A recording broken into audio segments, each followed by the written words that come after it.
Eric, you need anything, or are you good?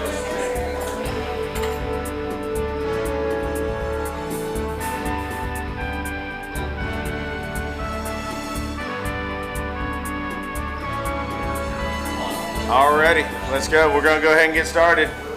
Alrighty. Today is September 25th, 2024, and this is our 9 o'clock work session. Please join me in standing for the Pledge of Allegiance. I pledge allegiance to the flag of the United States of America and to the republic for which it stands, one nation, under God, indivisible, with liberty and justice for all. Alrighty, I'm gonna invite Mr. Ben Griffith up to give us a blessing. How you doing, sir? Pretty good, thank you, Michael. I'm Ben Griffith from the Frankfurt Interfaith Council. Thank you for allowing the council the opportunity to lead us in prayer with an open heart, hand, and voice for all who live in the county. Let us pray. Dear God, creator of all and everything, we thank you for all the blessings you give to us. We are grateful for thy bounty. We gather this morning to work on the business of the good people of Franklin County. To those gathered here to do this work, bless them with wisdom to serve. Hear our prayer. May we acknowledge thy presence here in each of us and among us. You already know our hearts, our minds, our needs. Give us the courage to listen and to hear you. Kentucky author Wendell Berry once wrote the following prayer. O thou, far off and here, whole and broken, who in necessity and bounty wait, whose truth is light and dark, mute though spoken, by thy wide grace show us thy narrow gate. Grant us wisdom and courage to serve the community. We come before you seeking to make our county a manifestation and testimony of thy love and grace. Amen. Amen. Thank you very much for being with us today. Alrighty, is there any public comments? Seeing none, I'm going to ask Judy to come up. Thank you. How you doing today? Good, yourselves? Good, thank you.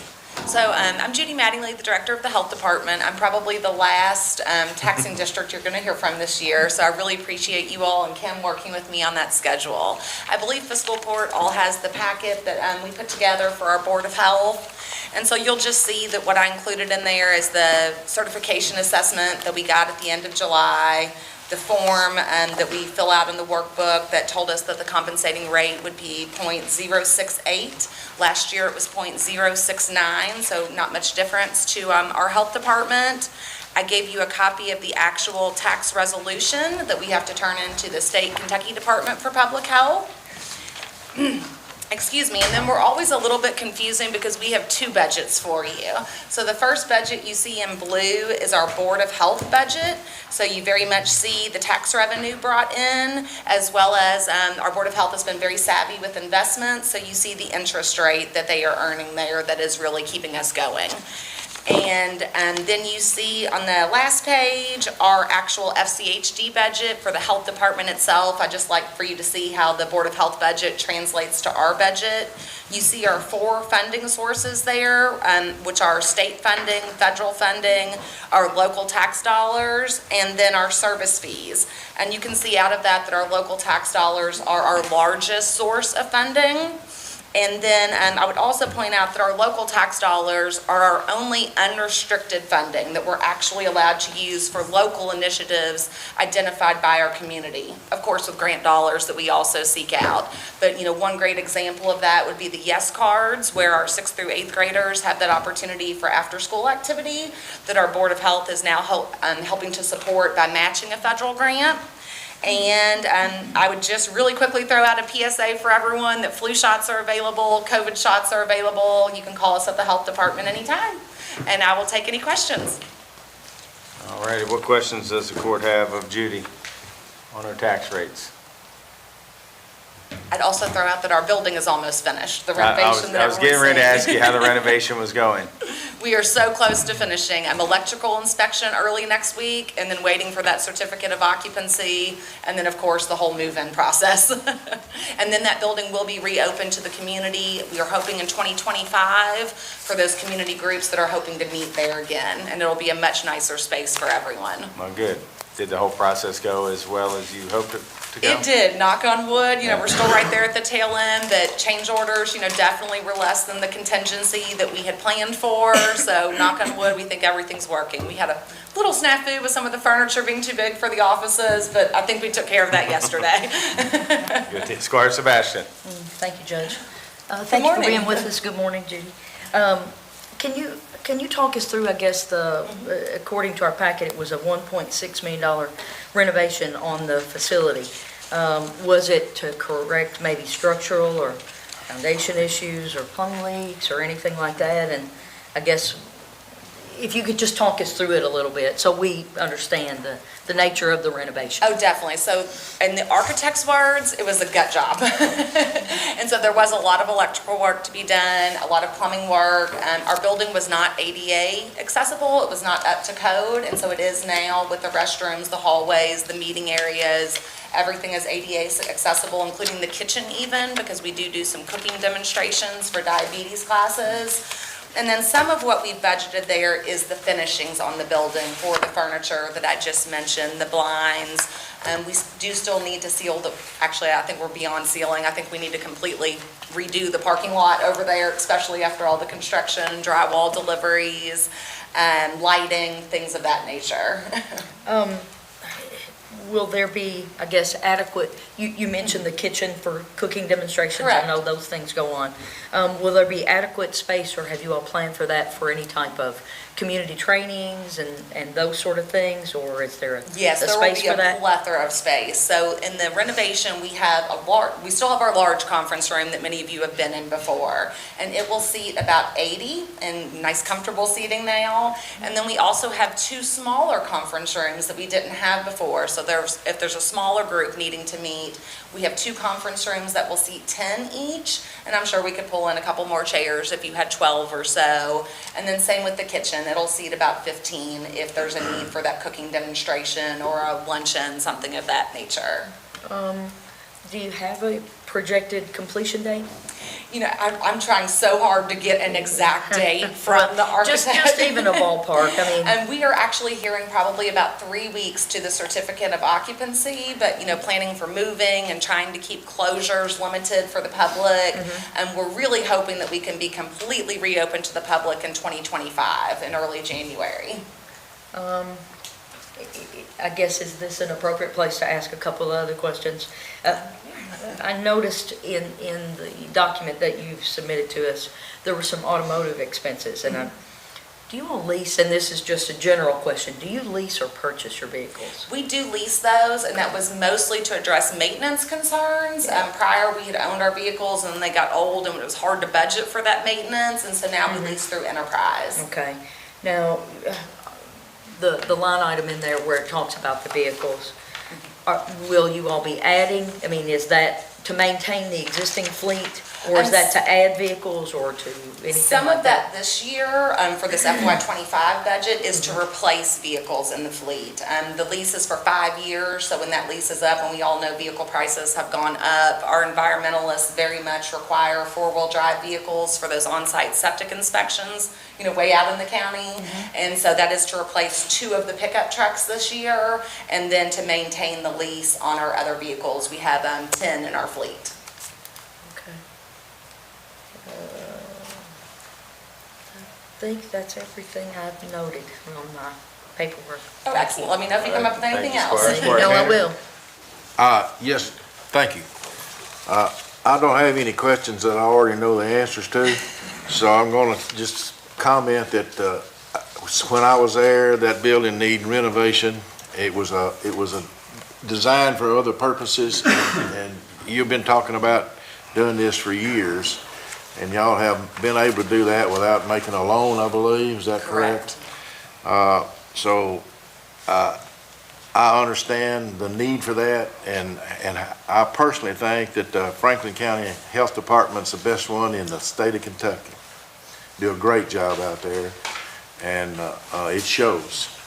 Thank you so much. A lot of that is due to Mr. Tanner, Jack Kennedy, all of those that have served on our Board of Health. Squire Harris, do you have your hand up? No, you good. All right, any other questions for Judy while she's here? I just want to say thank you for everything that you all do. You really are, I mean, he's not wrong. You are the best health department in the state. I've been to lots of them, so I can say that. And that is due to our partnerships. Public health is a team sport. Good deal. Judy, thank you very much. Thank you all, and please All right. excuse me, I have a meeting at Yep. 11 in You're fine. Lexington. You don't want to hang out and have fun with us? Thank you so much. All righty, I believe Duke's here. Come on up, Duke. How you doing today? Good morning. Morning, morning. I'd like to update the court on what the road crew's been doing the last 3 or 4 weeks. As most of you may know, we did a little project out at Meta Glen. We've got it completed for the most part. We may have to go back and do a little touch-up work, but it's 99% complete. Seems to be doing its job. Then we're working on some base failures out on Lewis Lane. That road's gotten in pretty bad shape, so we're out there, crews are working on it today. And did a little work for the fire chief up at Station 10, got that pad ready so he can get some concrete poured, hopefully in the next few weeks. Of course, we got our mow trim out, just completed District 6, and we're over in District 2 now with it, so it's doing a good job, good machine. We did have 4 of our newer guys have got their CDL permit. As of this morning, 2 of them passed, so everybody's got at least their permit now, so. And then update you on what's going on down there with the project at the road department. Andrew, I think got some Andrew's pics got put us up? some pictures. Yeah, Colston's, he's actually paving today, so that's making a big difference in the place, the looks of it. All the windows are in now. We've got, I think painting is going to start maybe tomorrow or Friday, if not the first of the week. Things are starting to shape up. All of the doors are in except for one, and it's ordered, so hopefully it'll be in the next few days, and then we'll be where we can lock up down there. So are they still hoping to, end of October, potentially turn that building over to us? That's what we're hoping for, if everything keeps clicking like it is now, so Well, good. that'll be a great day down there. Well, good. That's about all I got. Before I open it up, I do want to thank you for Meadow Glen. I know that's been, Squire Sebastian, Squire Tanner, has talked about that, Squire Sebastian, 6 years or so? Yes, sir. I Yeah. was Oh, go ahead. looking forward to talking about it. Oh, go ahead then. Go ahead and talk about it. No, No? I checked on the guys multiple times down there in Meta Glen. The residents have reached out since almost the very first day I sat on the court, even though it was not in my district. And I've worked with them, and, they had a lot of faith that something was going to happen with that. And the crew that worked down there did a phenomenal job. Right, I yeah. mean, cattails were taller than me, up over my head, and as far as the eye could see through the subdivision, they got that out of there and came up with a solution. And so, persistence, I'll just say that, persistence pays off. If you keep after something long enough, you're going to see good benefits. And they sent me some pictures yesterday after that really hard rain. It did its job. Water wasn't standing anywhere, water drained off, so it was fantastic. And I got a couple of messages from the residents out there that, again, just shared thanks. So I just want to say that to that crew, because they did a knockout job. That's awesome. Thank you, Thank you. Squire. Yeah. Any other questions for Duke? Duke, I'll just thank you. I've heard some residents at Millie, Clifton, and Richardson, if you pass along my thanks. Everyone's very excited to have their roads paved for, I think, the first time in about 40 years out there, so. Yeah, it turned out real well, Yeah, too. looks good. Squire Tanner? I just want to back up what Sherry said. I went by, not as many times as she did, but a few times while you were working on it, and the finished job. And if it's working, it's working. And I know they appreciate it out there. And it's progress.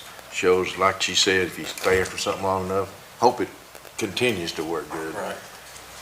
And I'm sure it will. I'm sure it will. Keep it sprayed, you know, but it should, hopefully it's gonna dry up, or we won't have to continue to do that, so. But I think like you said, ever since that was put in originally, it was a problem. Oh, it's been a problem. Been a problem since day one, really. So, yeah.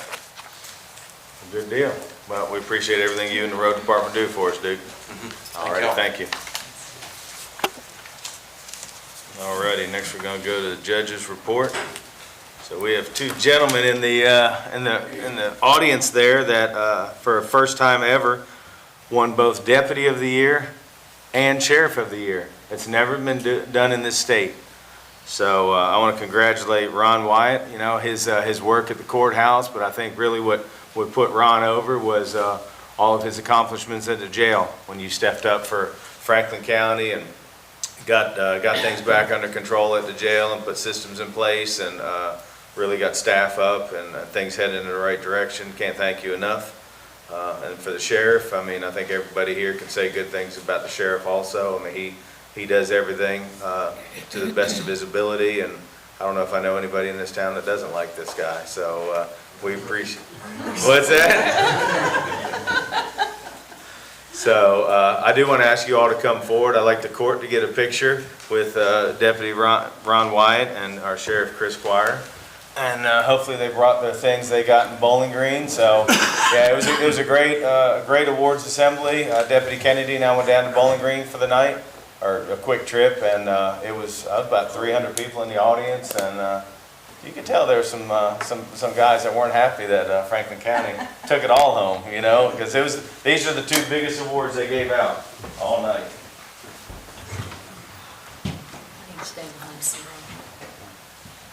Okay, you want to set the bar.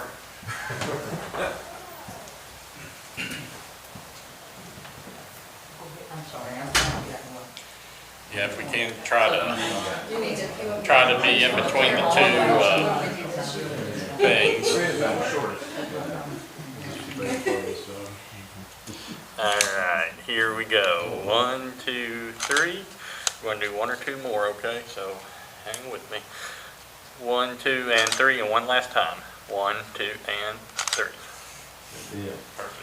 Congratulations, everybody in this town knew y'all was the best around there. That was true. Yeah, I wasn't gonna say anything about that. Are y'all feeling better? They didn't ask me about it. I'm just gonna put that out there. Congratulations, you guys.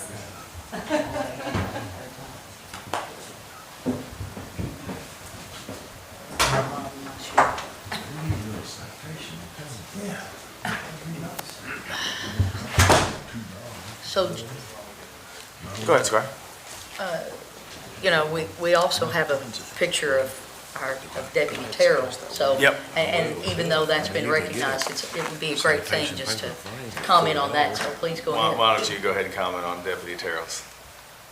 Chris, what did Sure. he win for? He was the National Reserve Deputy of the Year for all the efforts he does with his mounted patrol. Of course, you know, he actually pays for all that. It's Out of his whole pocket, system. he does, Yeah. all of It's it. just something he loves to do, and, you know, he was a former Marine and was a deputy, and of course, security guy, he just likes to be involved, but he also has a better job than we can pay, so he does his thing at work, and then he does that for us as needed. So Good. And wound up at the fair, breaking his arm, doing it, and stayed at the fair. Stayed at the He fair broke with his the arm book at the on. fair? Yes, and stayed at the fair and worked security at the fair for us. So, I mean, you talk about dedication. We absolutely have I didn't a realize. dedicated staff at Absolutely. FCSO, so we can't say good enough things about what you guys do for us. And you all are fantastic at events we have. Shane is always the very first one to step up with you. Both of you step up together and just say, what can we do? What can we do to help make this better? But So, yeah, thank you're you. right. That is a big deal because I don't think this It's office. huge. I mean, For three well, awards. just Shane's One alone. at the I national. mean, Ron and I are happy, but you think how many sheriff's officers there are in this In the country? United States. And he was picked, so it's a big deal. It's a I'd huge say deal. this is all a one-time deal, so we better enjoy it. It's a great thing. It's a great thing. Alrighty, on the 17th through 19th, I went to the Judges Conference in Paducah. On Friday, the 20th, spent most of the day at Kentucky State University. They had a very nice luncheon for Dr. Akapo. I think Andrew might have some pictures up there. And it was really good. It was attended by hundreds of people. Very nice luncheon. Community was there. And then afterwards, they had the inauguration ceremony. That's a picture there. So I believe he is the 19th president for Kentucky State University. So a lot of good people spoke. A lot of good things were talked about. So I was happy to be able to be there. Also, in between those two events, I got to go to the jail with Jailer Hopper. She did a very nice ribbon cutting of the new SAP program. And I just want to thank the court for being supportive of that. It was really nice. The Shepherd's House, I talked to I guess he's president? Is he president? So we talked afterwards, and he said, I don't think you all realize what you're doing here. He said, this will be the biggest program in the state. And he said, and you rightfully so should get national attention. He said, this will be game-changing from everything that they've created there. So we're super excited. And then there's a picture of Dr. Felicia Smith. She's the young lady who's running the NCFL that we're working with Thornhill. So it's a very nice ceremony. The place looks great. You get your first residence October 1st, is that correct? Actually, we start picking them up tomorrow. Oh, is that right? Okay, well, good. So, Class begins October 5th. okay, well, great. Or October 1st, rather. Yeah, and I want to thank Squire Dykus and Squire Herod for being there with us. So it was a nice event. And then after that, I basically got in a vehicle. My wife and I went to Chicago, and we went to go watch Kentucky State University play at Soldier Field. So that was a really cool thing. They played at HBCU out of Atlanta, Morehouse, I believe it was. Had a great time. Unfortunately, they were winning the whole game, and that last 4 minutes, they were up by 10, and somehow it slipped by them. So had a nice time up there supporting Kentucky State University in Chicago. And then I'm going to switch gears to internet. We've had some calls from different providers and things like that, talking about internet and where it is. I think everyone's still waiting on the map to be approved on the federal level. Kentucky map has not been approved yet. So I talked to one provider yesterday who said that, any ARPA funds that we're holding for that, she probably wouldn't recommend holding them because they're not going to be able to be done in time. I talked to Amy a little bit about that, and we know the park project's going to be more than what we have set aside for that. So what we had talked about is potentially just using that money to go towards it, and then when we do get the internet figured out, hopefully by the end of the year, that we can get funds for that. Yesterday, had a great meeting with an accessible playground company. Came and had a good conversation about what they could potentially do at Lakeview Park and helping a capital campaign and things like that. So it was a great meeting. And then also, Amy Snow and I have been talking since she came in here, and I've been talking to her about how we can help the Boys and Girls Club.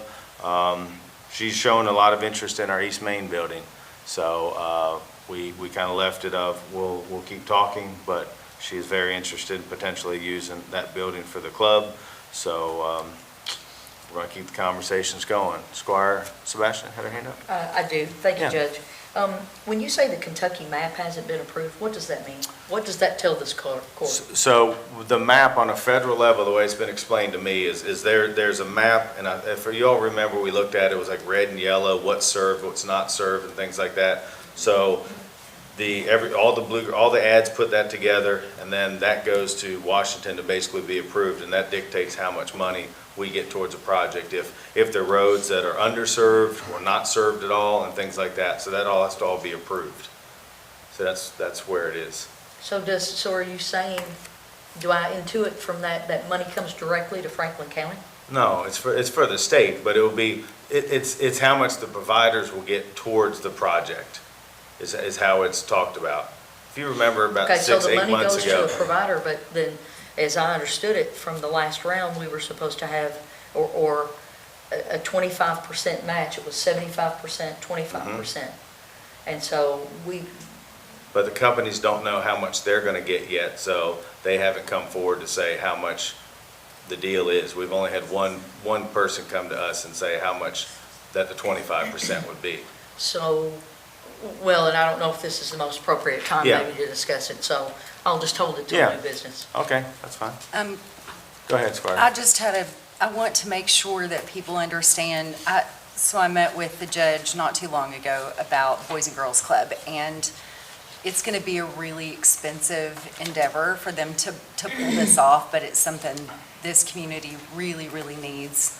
I think it's the best prevention we can do for kids. So I just want people to know that if you need somewhere to send your money right now, that's a really good place to send it. And I think we're going to come up with something that we can do as well and have people maybe match it. So just keep that in mind. If you know any big donors, we need it. Thanks. All righty, thank you very much. All righty, we're gonna keep moving then. Anybody have any questions about our regular meeting minutes from August 28th, 2024?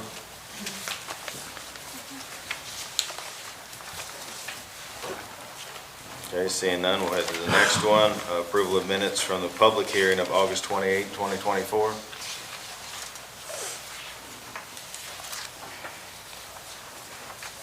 All right, next one is our special meeting of August 30th, 2024.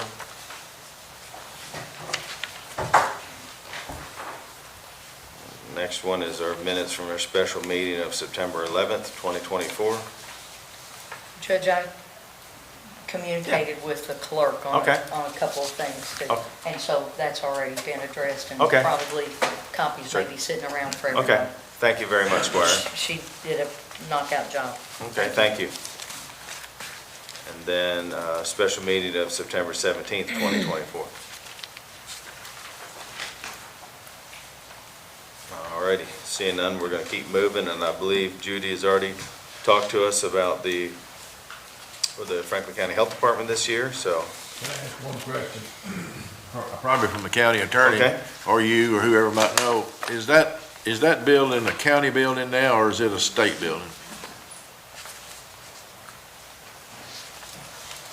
I don't know, I can take a look at it. Okay, I just wondered if it's our property or not. I want to think it might be the state, because I haven't seen it on anything that I've looked at. I might It be was wrong. purchased before I was involved, so Okay. I don't have any idea how that went down. So if it's a state building, why would we be using health department, the money to renovate it? I guess it could be ours. Why I've just would never the seen it. finance I don't know, cabinet- they renovated the other one out there, and that's a county building. Yeah, that's the thing. I know that's a county building. Yeah. So I But I guess mean, that's, it would I'm be, just it would be a questioning. head scratcher to spend at least Yeah. $1.6 million of our own money On to a state renovate building. somebody else's building. State building? Yeah, Well, it's not necessarily all ours, some of that money comes from the state, so some, but it's, anyway, it's a Oh, we look question. into Maybe it. I shouldn't have asked that question. no, it's a good Just question. forget it. It is a good question. It's a good I mean, question. Too complicated, forget it. No, it's not. I mean, it's a pretty easy It's answer. a good question. I'll look into Yeah. it. It was purchased before I came on as well. Purchased before I got, I was around either. I was on the board for 7 or 8 years, I can't remember. Alrighty, and next, I believe, Carrie's here. Hey, Carrie. We have the Humane Society. I know we have circulated things around. I had a very good meeting with Mr. Hibbert last week where we had talked about some options, and so I Judge, think, can I ask what's changed? We have, what was included in our packet, and I have 2 other copies laid on my desk here this morning. What exactly one of the changed in magistrates contract? required just the previous letter that was written in the previous contract that everyone had received, but I just went ahead and shared it with everybody if anybody wanted to see it. But it looks like some numbers in payments have changed. Right. We can talk about that. Will you please go over, because I don't like reading things that are trying to compare here. Yeah, when well, the you rate throw files the one are- away then. It was from last year. one of the squires had asked me before a meeting if they could have the original one that was sent. And so I just provided that plus with that other letter, just for informational purposes. But the one in front of us here in section 8 is the one that we're looking at. And so what has been talked about, negotiated, however you want to look at it, is that the contract for this year would go from 74, and Amy, I might need help on math here, 74 to 94 this year, 92, thank you, to 92. Next year, fiscal year, it would go to 110. And then the fiscal year after that, it would go to, stay at 110, but then COLA would kick in. Carrie, did I get that correct? Okay, thank you. Sorry, so many things have been kicked around. Okay. So that's what's in front of us now. But, sorry, there's still a discrepancy here that I'm seeing, that we have a payment of $30,666 due October 1st, and $30,667 due every 3 months, but then the one that was laid on my desk, and, sorry, I'm just now reading, says The one first that's payment of on your- $25,000, and a following payments of $25,166. But So that which, would- The question was asked, because I asked it, I never did receive the first packet because I wasn't here. So I asked if we have the first original letter, which is in your left hand, and then we have the latest letter, which is here. So when I asked for copies, the judge said he would make 6 copies, and And that would have I laid started them on the July desk. 1, so we're going into it, you know. I'm just Yeah. asking to verify, because we have all these out, Well, that we are like I paying. said, you can throw those other 2 away if you want. It was just somebody had asked me. It was just for my knowledge. The first new one. revised copy that we're going to be voting on is the one with amounts of 25,000. What? Wait a minute. So that's what I'm asking, that's Yeah. not what That's I'm. not what he said, just. Yeah, no, Right. I was wrong. Jack, I didn't realize Kim put them on your desk. That's my apologies. So that was just sent last night. So the 24 one, correct, Kim? Yes. Yeah, Wait a minute. I shouldn't have set the one from last year on there, so that was my fault. Yeah, So these aren't 8, for this last is year. not good. Correct, that's not Correct, good. that one's not good. So what is the discrepancy? So which one is $5,000? Why was that negotiated down, or what, can someone relate that to me here? Because Can we just take 1 second? Yeah, sorry. Because again, I want to make sure with all the Yep, papers yep. I have in front of me, I'm looking at the correct. Yep, And I really- They're not marked exhibit Yep. anything. I really have to ask that Oh. from now on, unless it's an emergency or something, nothing is laid on our desk at the last minute that I'm supposed to vote on at that point in time. You know, these can be sent out ahead of time by email, We just at got it least last- 24 we got hours it last notice, night. but literally, as Okay. we're leaving. And the other ones, I just confused you all because one of the Yes. squires had asked to have the previous stuff. And that was Carrie, my come fault. on up. and that's what I was trying to relate, Yeah. is that neither one of these copies are last year's. 25,000 one is the right one. Not the ones in the back. This one. So she's out of my desk. Carrie, go ahead. I still. I don't know, I have 3 One more here. question, sir.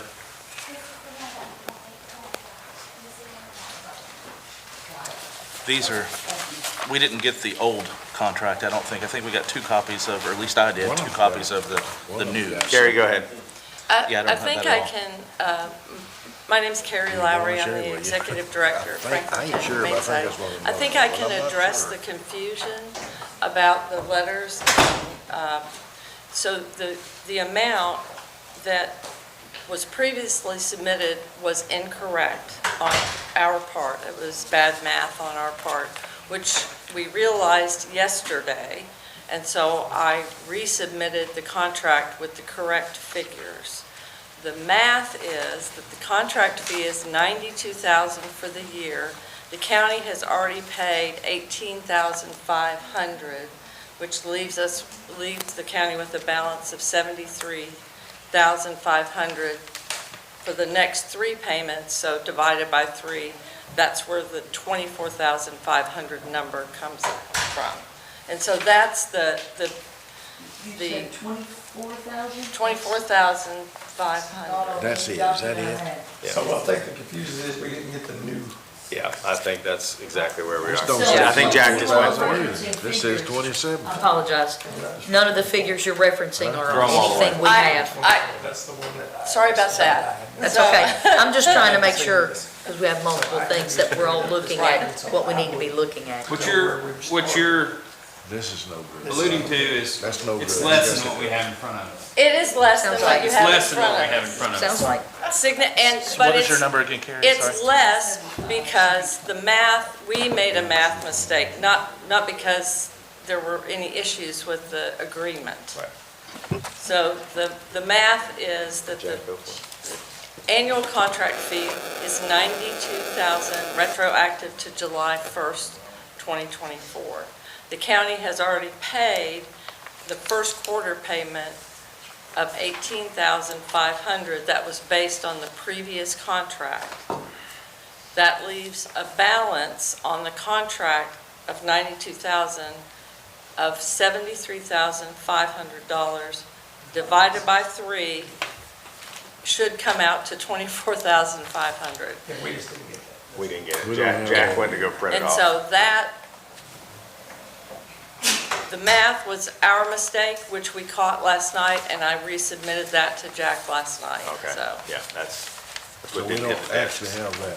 Is So that- the only change, if you look in paragraph number 2, that's where your changes are gonna be from the documents that you all have in your hand.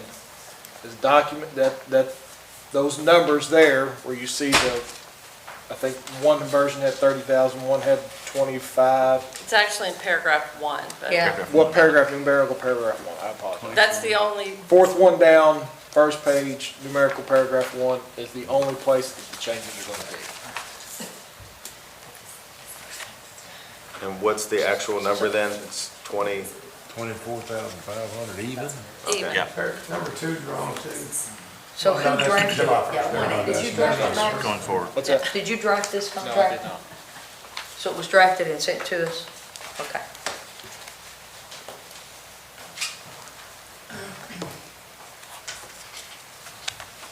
Okay, this is the one, maybe. Carrie, can I ask, well, maybe not you, but Judge, we have the letter about the cancellation that was sent over to the court on July 2nd, but this is the first time I've been presented formally in this. Is there a reason we got it It was just sitting there, today we set it on everybody's desk in that court Just meeting. to have? You got it. on the No, same- you got it before. Okay. I don't have it, but I do now.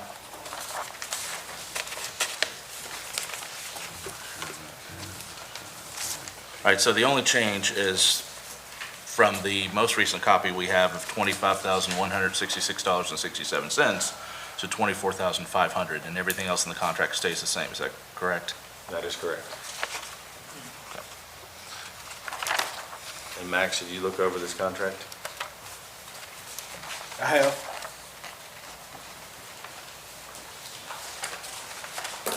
Anything that I would propose there would just be little minor things to make it a little bit more clear, but it looks good to me. The only thing that I would suggest, where it talks about in numerical paragraph 1, just the remaining 2 payments of $24,500 shall be made. I would probably scratch out every 3 months and just do on or before January 1, 2025 and April 1, 2024. And instead of with the 2 payments in there, because it's actually going to be 2 payments in 2025, but that's just, so, Yeah. a little bit more specific. But other than that, that's all I would do.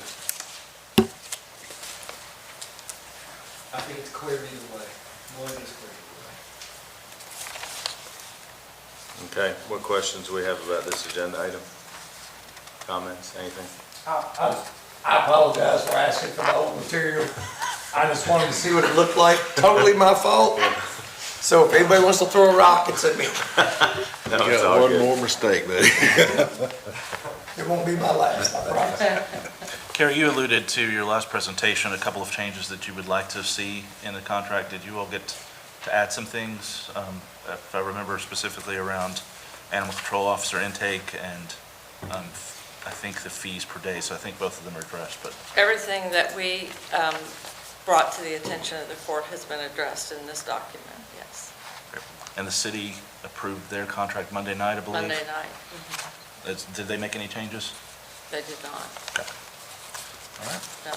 And as for what the county attorney suggested, I don't see an issue with that on our end. That's just a point of clarification. Right, it's That's just appropriate. giving specific dates in there where it talks about 3 payments, and this is just specific dates on or before those dates. And so, but the way it's written now, beginning January 1 and 3 months later, instead of having to count up on our fingers that I have to do most of the time when I look at the calendar, sometimes I just do that to clarify it so everybody knows. But it's clear in there what dates it is, so I think it's fine. Squire Sebastian, do you have your hand up? No, I was gonna, Oh, I'm sorry. I did, I Okay. apologize, I did No, have you're it fine. up. And I was gonna ask if that needs to be addressed, but if the advice of counsel to this body, leave it as is, we'll take the advice of counsel. I think leaving it as is just fine. Like I said, Let the chips I fall. counted it up on my fingers, and that's how I came up with the April 1 date. And so it's in the contract what it's supposed to be. I'd like to leave it as is, and I'd like, once we vote on it, to have the judge to sign this today and get it over to them, because I believe we have a looming deadline that's implicating some certifications by October 1st if there was any delay, right? Our board meets tomorrow evening, so. And I think it's been a good relationship between the court and the Humane Society, and we'll continue it, so. All righty, seeing no further, thank you for being here. Sure. And Gay and Fred, thank you for being here also. All righty, so next one, I believe, is our jailer, or Laura, I'm sorry. How are you doing? Good, how are you? Doing well, thank you. What do we have going on here? We have a new, looks like a lease for a new postage machine at the jail. Our current machine is discontinued at the end of this month, and past that, we can keep the machine, we just can't continue to put postage on it. Okay.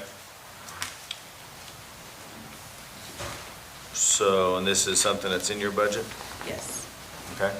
What questions do we have about a postage machine? I do know the new one we have here took some training. It's a lot different than the old one. What we have is just the mail station too. So the first one is just the older model, so this is very similar Okay. to what we have now. All right. Squire Tanner? The current postage machine is leased also, It is. so what's the difference in the cost? This one is just a little over $4 more a month. So For quarterly, yes. our financial impact of $91 is actually only $4. So right now, with the current machine, we're paying $87 and change quarterly. This one is $91 and change quarterly. Now, yes, ma'am. But the current one's 87. So that doesn't, and so we're just adding $4 onto that cost. But I'll just check. For a year, yeah. I don't know that I wrote that up. All righty. Thank you, Laura. All right, I believe our sheriff is coming up next. You start dressing like I get every day, Sheriff. That's a good look for you, buddy. It's kind of stuffy with, kind of like a polo shirt. Yeah.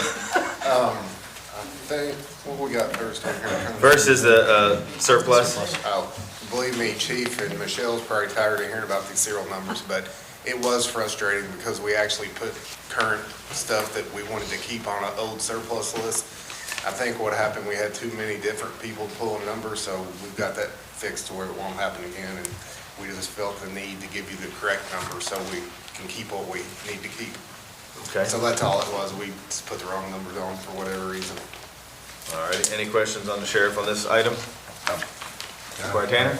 Are these sold one lump, but all of them?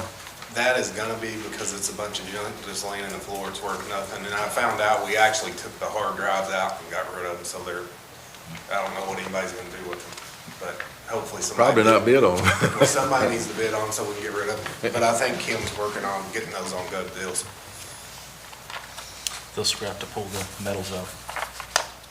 Someone buy. All righty. Next one's about excess fees. This was after our 23 fee audit. There was $40-something left in, and the auditors in their report. It's pending their supervisor approval, but the auditors said in our conference that we go ahead and give the money to Amy, so we did. That way we can reconcile that 23 account. Okay. Thank you. Any questions on that, guys? All right, keep moving. We're gonna go to the lump sum budget. Yeah, this money is actually from, I think we sold over 20-something cars this year, maybe 23, and we got more money than we actually paid. So what we did was took that money and put it towards the upfitting of the cars. And also 80,000 of this is going in the annual order for the school resource deputies that the school board just approved. Okay. So we're not asking for any more money from the court or anything. It's just we need the spending authority for the money we're bringing in. All right, any questions with the sheriff on this one? Alrighty, seeing none. Next amount. Thank you. You still, you have one more, Chris? Annual order setting the maximum amount for deputies and assistants? I kind of wrapped that in, but the 80,000 is going into the annual order from the school. That's Okay. what that was. Okay, basically same. And the surplus and the insurance claim goes in our regular operating budget. Okay. That makes sense, everybody? All righty, thank you for being here. Thank you. Next, I believe Tammy is coming up to talk to us. How you doing, Tammy? Doing well, thank you. This is an authorization to apply for the Department for Local Government's Local Match Participation Program to provide funding of $250,000 for LIDAR, since this is a flood-related activity, and we are a unit of local government, we can access these funds. As noted, we will not encumber any funds for this project. The Commonwealth Office of Technology reached out to us and asked us to apply. They need accounting each time for each phase of their project. I think there's 15 counties in this phase. Securing funding is the first step in planning for and addressing flooding problems that routinely impact the region. Our current high-resolution LiDAR data is a valuable tool that enhances the efforts of first responders and damage assessment personnel during and after a flood and other severe weather events. Questions for Tammy on this? So Tammy, just to clarify, so no funds will come through the fiscal court, so that means no paperwork or anything for the grant writer in follow-up on this? Well, so when they complete that portion of the work, then we will request a drawdown of, it's 2 payments, so we will request half of the money for the first 6 months of work, and then we will then turn around and give that money to the Commonwealth Office of Technology. So there won't be any money encumbered from our budget. We will draw down the funds and then issue a check to the Commonwealth Office of Technology. Okay. All righty. All right, I guess move on to the next one. Do you want me to update about the Farmdale project? Please do. That would be great. It'd be a great time to do it. We were recently awarded 2 more awards for the Farmdale Sanitation District sewer system project. The Department for Local Government awarded us an additional $250,000 in our CDBG funding. And then also we received a $1.25 million award through the grant program from the Kentucky Economic Development Cabinet. So that brings our total committed funds for this project to $10,750,000. The Bluegrass Ad, on behalf of the Farmdale Sanitation District, has submitted paperwork to KIA through their state revolving fund program for a loan. So we should know in the next couple of months if they're going to receive that. The other item that we're waiting on is the environmental clearance from EPA, and we've gotten word from them that we should have approval around the middle of next month. So once these 2 things occur, then we will be fully funded and ready to go for the first phase of the project. That's exciting news. That's been a 20-year thing. And Tammy, I appreciate all your work on that, because I know it's been a lot. You work with now Grayson and Karen and a little bit of everybody, and can't thank the board. I know Squire Tanner, Squire Sebastian. I think the Squire Sebastian, that meeting we had, what was that, KIA? Yes. That was the best one. You know, we called a meeting about 2 months ago, Tammy. We all sat around the table, and there was about 17 people from different state agencies, and they all looked at us and they said, we had no idea how bad it was. They said, all we see is paper. Until we called that meeting, they really, and so that's when they put the heads together and they said, how can we help? So it's been definitely a team effort, but it will be a huge one to get across the finish line. So and there could potentially even be some money when legislators come back in to finish the whole project is really what we're hoping for. So that's exciting news. So thank you very much again, Tammy. Tammy. Did you have another one, Tammy? Okay, I'm sorry, Squire Blackburn. Yep. Amy, I just want to thank you personally and on behalf of people of Franklin County, what you've done and what you continue to do, bringing in grant funds has been huge, and it's unseen by a lot of folks, but you've been a great asset to the community. I really appreciate it. Thank you. Go ahead, Squire. I'll just echo those comments, Tammy. I appreciate you incredibly, but I just wanted to go back to this this LiDAR. I don't know that people really know what it is and what it really does for a community. You know, we were the very first state in the entire union to have the entire state LiDAR, and it's laser imaging technology that you can remove vegetation and everything from the landscape. And it's incredibly helpful for folks that are doing any kind of utility work or anything. But it's also accessible to people online, so that you can do, you can assess your own drainage issues. And so I just wanted to put a plug in that it's very important to keep it updated as our landscapes change. And it is useful.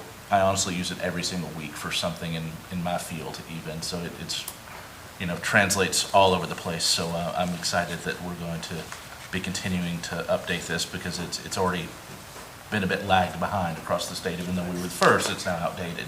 So there's a great need. So thank you for finding and committing us to that. So. Yes, they have to wait until the leaves are off the trees in order to do this work. And also the Commonwealth Office of Technology is going to provide our planning and zoning department with this data, and also the Frankfurt Plant Board. Are you Squire Dykes? Do you have something? Yeah, we still have the next one on the agenda in our packet. That might be. Do you want me to talk about that? That might be deputy. Are you going to talk about that?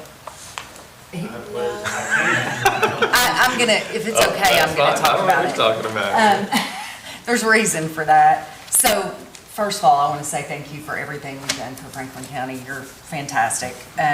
But this particular grant came in front of us, and we decided we were going to try to jump on it for this crisis intervention program person. And it's a wonderful opportunity, but there is so much to this grant. There's so much information to gather and all of that. We just have not been able to get it done. We're not giving up on it, I promise. We're going to work on, there's other money that will be available as well. But if we don't find that, we will try this again next year, because I think it's really, really important to this community. It is, it's just a lot. It's a lot of information to gather, and it was such a short turnaround. There was just no way to get it done, and we tried. She did a great job on it, so. Yeah, but sometimes that happens, It does. Sheriff's It's office just was too at a short a conference for turnaround. a week, and then Yep. there was sickness. And, Yeah. The stars did not align. But these grants are also good when they come about, even if you don't apply for them. The work that we did on it, to get it to the point that we did, can be used in the future, so it's not for nothing. Right, Yeah. absolutely. Squire Sebastian? Thank you, Judge. And I don't know who to ask these questions of.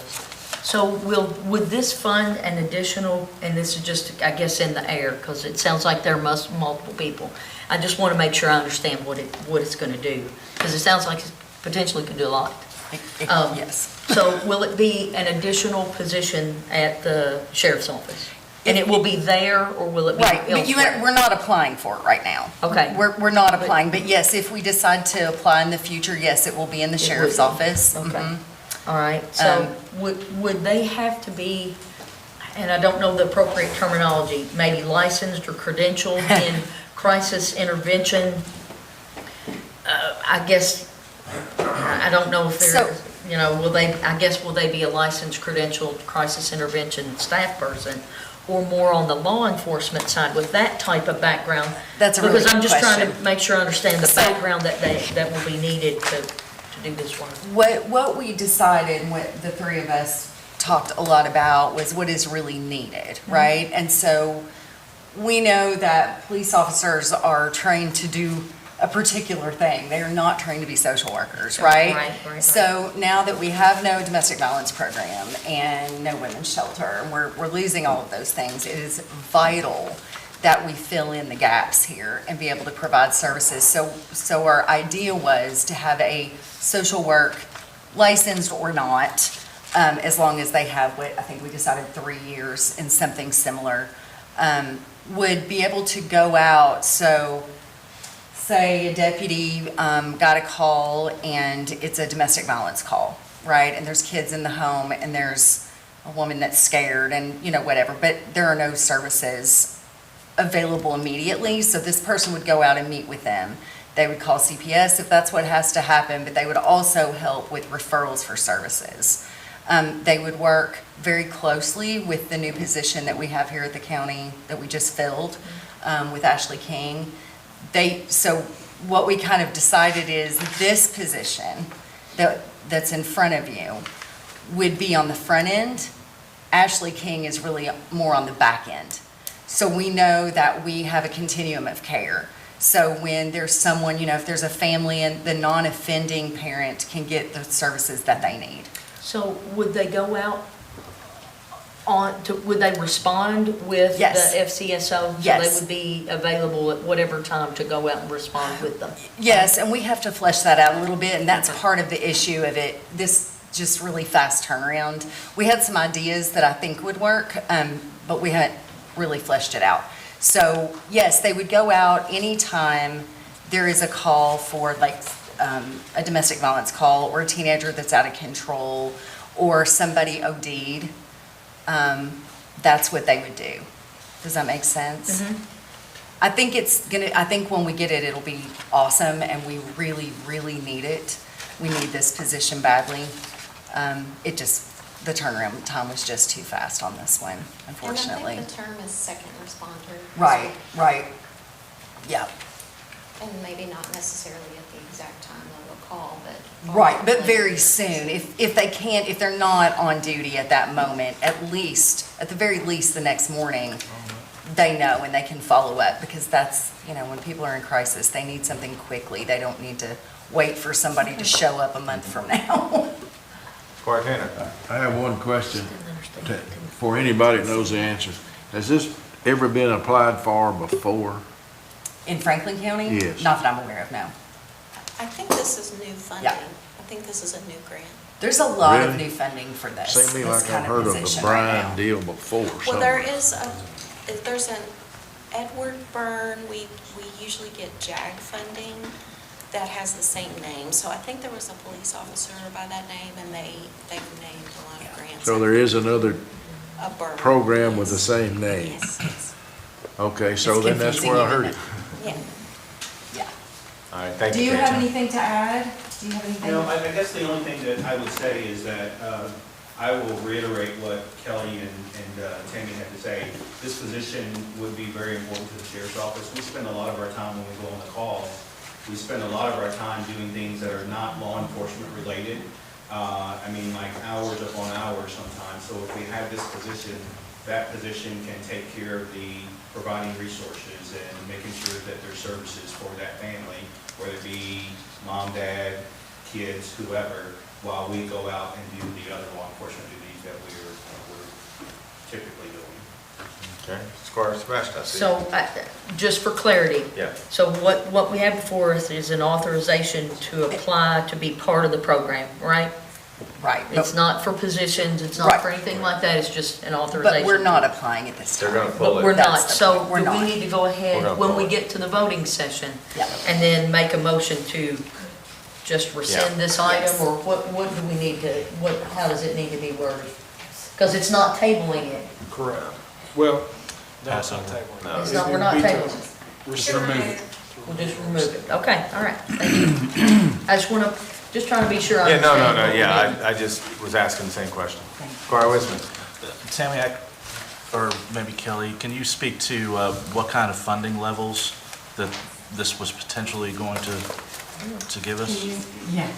Well, so that's, like I said, I mean, this is a very lengthy process and a lot of information to gather. So what we were trying to do is Ashley helped us with, and the sheriff's department helped us decide like what we were going to apply for. We never, as far as I know, we didn't come up with a solid number because we were also going to put training in there, which is really important for this position, and the sheriff's department. One of the things that the sheriff has said to me is that they wish they had more training funds to do training about domestic violence and about overdoses and about all of those things. And this would have been a way to do that. I think we never came up with a solid number is my answer, because we still needed to add more things. Tammy, do you know, just for reference for future, when we apply, so I can make my notes and pull it back out in the future, is it like a $50,000 grant with a 50% match, or is it like unlimited $250,000, or what kind of parameters? No match. No match at No all? match. Is there a Just us. programmatic limit or maximum that you could get awarded? No, I did speak to the grant person at the state who, manages this grant. And so there is a specific amount that they have to award to local government agencies. And so I can't remember the exact number, but it was over 800,000. So I felt like we would have had a really good shot at, and it was a 21-month timeframe. Okay, thanks. Squire Harris. I will say, with my previous work experience and working with the sheriff's office, very correct. When you need it now. You don't need 2 weeks from now. You need someone to be able to respond day, night. So it's something we really need to look into for filling that position. When we apply for it, when it comes through, but I think it'd be a very good thing to have. A lot of times, midnight till 3 in the morning when you're out, who are you gonna call? That's the problem. There's no one to call. That's right. There's And nobody. then, it lays on the sheriff's office, well, what do we do with these people? What do you know? And it just takes away from what we need to be doing. So I think it's a great thing.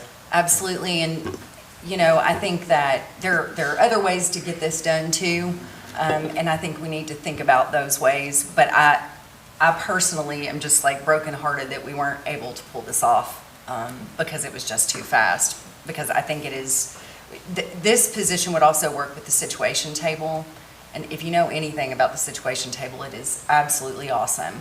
And both of these positions, working hand in hand and with the situation table, I mean, we could make a huge difference here, a huge difference. Could we go ahead and use some some opioid funding to establish a program and We could. hire a position and get a pilot going that then could be funded in the future by this program? I'd like us to see us proceed down that road if possible. Thank you, Ben. All right, thank you, Tammy. Thank you, Dwayne. All righty, next I believe Ally is here.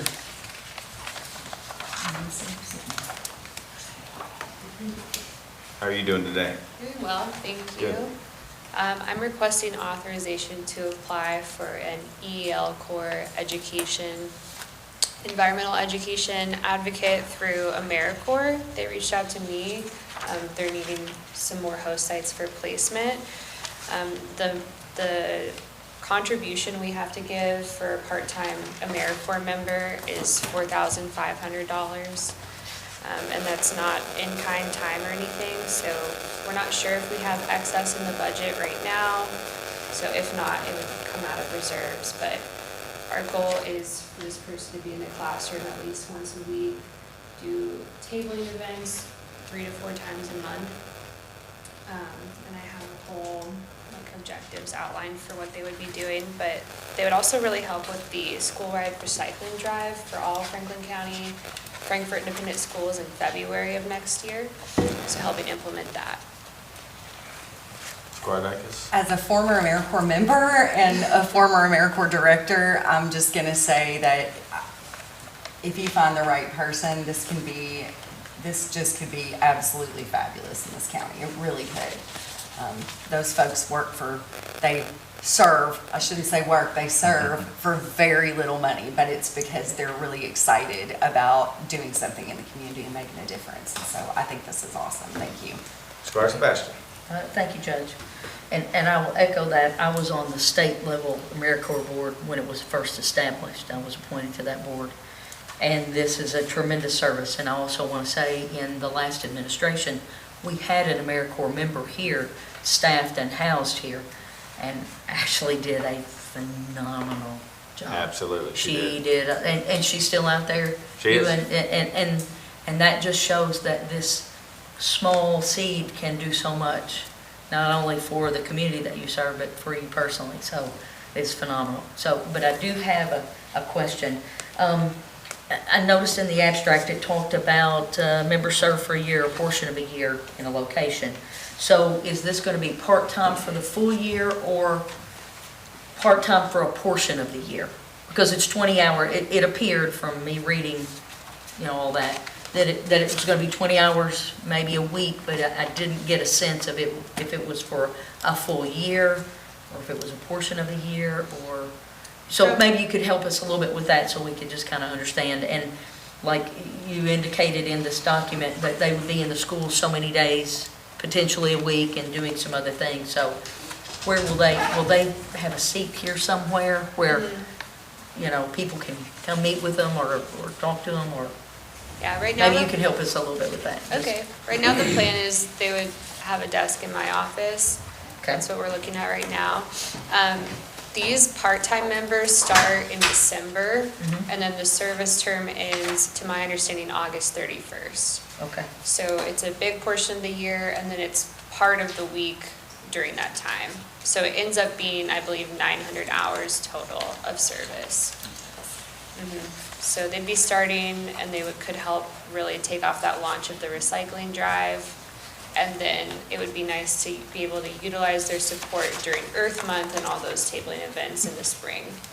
And they love that stuff. They love it and have so much fun. Yeah. And I will say, when Ally came to us and talked about this, and I think really when we did that open house about plastic and things like that, it really kind of came to our attention that we need to potentially do a better job educating. And we always talk about getting into schools and educating kids because that's where it all starts. So when we kind of sat down and talked about this, a lot of it was just mostly the education part of it. And you all have seen how much Ally's grown. Our recycle program here in Franklin County, animal waste, she's looking at doing food. We're doing more than most counties, which is commendable, but she can only do so much. So I think this would be a huge benefit. And like Squire Sebastian said, we had Ashley on the last court, and she did an amazing job, and she is still super involved in this community. And there's a lot of people in here. I didn't realize Squire Dacus, Squire Sebastian, Deputy Kennedy, I think he still serves on the AmeriCorps board. So it's a big deal. So I think it's a great thing. Squire Wisman. Ally, commend you for bringing this forward. I remember in your interview, I brought up some examples exactly like this, wanting to get AmeriCorps and some other internships and some other people under your position to expand our program, get us out there, be more visible, and make a bigger impact. So kudos for this one. Just wanted to say that.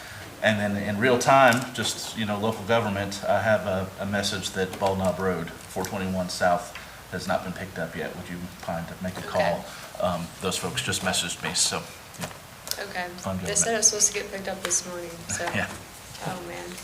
All right. Squire Tanner. I don't know that this makes any difference at all, but one of the Franklin County residents number in here is 23,000, and actually it should be everybody lives in Franklin County that lives here, so that number ought to be closer to 52,000.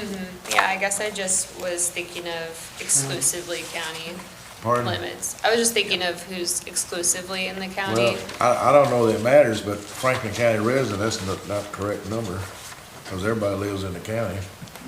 Yeah, do you guys think I should amend that number for the application? I do. Okay, thank you guys.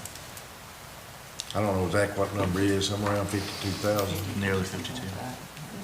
Yeah, I think that would be helpful. Okay. All right, Ally, thank you. Thank you, guys. Thank you. All right, this next one has to do with Commonwealth attorneys. sublease agreement. I'm assuming, Max, you could talk on this? This is for the office space for the Commonwealth Attorney and the County Attorney in the courthouse. It's been budgeted, at least through my portion of the budget on this last fiscal year. I don't know if there's any questions. Already? That was easy. All right, I believe Chief's here. Chief Brewer, how you doing this morning, sir? Doing well. How's everyone else this morning? Good, thanks. Good. So, first item is authorization to surplus the generator, standby generator, Station 9, the Evergreen Road Fire Station. This is part of the next item, so. All right, any questions before we move on and surplus? And I know we talked about it on last court. All righty, let's go on. And to then the next item is authorization to award the bid for Station 9's generator.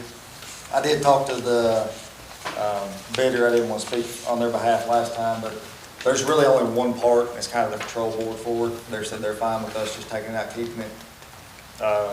Just in case, that's the really only thing that, it would be a specialty item that we would have to have for one of the other generators. Yeah, so it would be something we could hold on to until we get all the others replaced in the future. Squire Sebastian. Thank you, Judge. Chief, I just want to ask a question that is outside of this while you're putting in. I know we have a no burn issue, or order issued for the county. Yes. Do we get a signal from some other entity when to put those in place? Do they recommend that to you? And do they give you some recommendations about when that could be lifted? I know we had some substantial rain, but it was flash rain. It just all was gone in like a minute. That's the hard part. When it rains a little bit, everybody thinks they want to burn, and then you go out there and kick the ground and the dust still flies up. And so the only reason I ask that is for that very reason, because it is just rain. So if there's something that maybe you could share kind of about, a little bit about that, just. So typically there's a drought index that we kind of follow, and when it starts leaning, we start getting to that severe, moderate to severe through the whole county. If it's small portions, we typically try to hold off as long as we can before we have to put one, but I don't think anyone could argue that it was dangerous. We actually had, I believe it was Sunday, had several acres burned out on Indian Gap Bates Road area that the guys were fortunate to get out before we got into the wood line. So, yeah, that's typically what we'll follow, and then we'll see, this rain progresses. Hopefully this hurricane rain's come through. Maybe we can lift it or just restrict it to no daytime burning, maybe allow people to burn at night and just have it out by morning. So, because we're actually, October 1st kicks off the fall forest fire season anyways, so it just gets more dangerous when you get into that time of year. All right, thank you. It's just, I've had a lot of questions because of some burning in a development area. So the residents are really concerned about that, so thank you. Any other questions for the chief on this agenda item? All right, Chief, thank you. Thank you. Next, I believe Ben is going to come up and talk about the next agenda item. How you doing today, Ben? Doing well. How's the court doing? Good, thanks. All right, so this is an amendment for our agreement that we have with Stantec. They are a consultant that helps us with our Phase 2 MS4 stormwater permit through the state of Kentucky. Previously, earlier this year, around April, was the last time we brought an amendment for you all for them to initiate the dry weather screening, which they have started to do for us this past week. This amendment will cover things that we normally do annually with Stantec, that they provide us like some educational outreach. This will authorize that. It will also look at our stormwater manual to update, which hasn't been updated since 2017. And yeah. Squire Sebastian. Thank you, Judge. Thank you for presenting on this, and this is the question I ask every time. In here, this document says that there's going to be a 2-week turnaround for you all to review material that is sent for each of the tasks, so I won't go through each of the tasks. You are innately aware of them. Does that 2-week period give you enough time with the workload that you have? Does this need to be adjusted in any way to give you and the other staff the appropriate amount of time to review all of these materials and get feedback, because once we have these final documents, we're living with them. I think we can do it, especially with Autumn helping. I think it'll be a all hands on deck type thing between the two of us. And I think between the two of us, we can divide and conquer. I just didn't know if it gave enough time, because as you all know, in your world, things pop up every day that you're really not anticipating. And that could eat into this 2-week, you have 2 work weeks, that's 10 days. And sometimes that's not a lot to mill through this. I mean, it's data rich. So I'm just trying to make sure that that's enough time. If it needs to be 3 weeks or additional time, now's the time really to discuss that and make sure that we give you what you need to do. Because nobody wants to back you in a corner because we've signed an agreement that says 2 weeks. And every deliverable is 2-week turnaround. So, and I know you all are mindful, I'm just raising that. Good call. Yeah, it's a good call. It's hard to predict, like you said, our workload sometimes fluctuates. You never know what's going to come in the door through planning and zoning. Worst case scenario, I'll just have to be unavailable and, hunker down and do the work. But well, since we've worked with them so long, yes. I mean, would they be in a position, I'm just going to ask this, would they be in a position, because of our long-term working relationship, if something unfortunately popped up and it had to slide a couple of days or maybe another work week, do we think they would be flexible enough to work with us my main contact and not diminish the project? My main contact with Stantec is Kristen, and she's been really good to work with, so I do think that she would allow for us to have some wiggle room. All right. I'm just trying to build in every contingency that helps you. Thank you. Appreciate it. Squire Wisman. Judge, during the tenure of this court, our previous planning director, we had tried to revive a stormwater working committee that had myself and Squire Blackburn on, and now that we're hopefully kind of settled with our planning department, with our new director in place, I'd like to see us get back on that, working with this group specifically, the LiDAR imaging we just were talking about. We've sort of got all the working components ready to really make some strides for our whole county, but we've got to make that a priority. So if we could get that back online, I think the success of the previous attempt, we only had one meeting with the city to talk about some joint issues, and that didn't go anywhere. So I'd like to see us pull that together soon. Yep, no, I think that's good. You're absolutely right. We did get going, and then that's kind of stopped. So, yep, made notes of that. Squire Blackburn. I just want to add to Squire Wisman's comments. Really, it's at the staff level, you all get to maybe enhance some of the restrictions in areas that are more likely to be flood prone or flood sensitive. So I do think it's a good idea. And I know you all are aware of all those areas, but when we have people calling us every day that sometimes don't know to call you all or something like that, it's just a big help that we're all on the same page. I agree. Squire Sebastian. Thank you, Judge. I did want to ask one more question in regard to the schedule that's on page 5 of the 6. And I'm sure you're intimately aware of the schedule.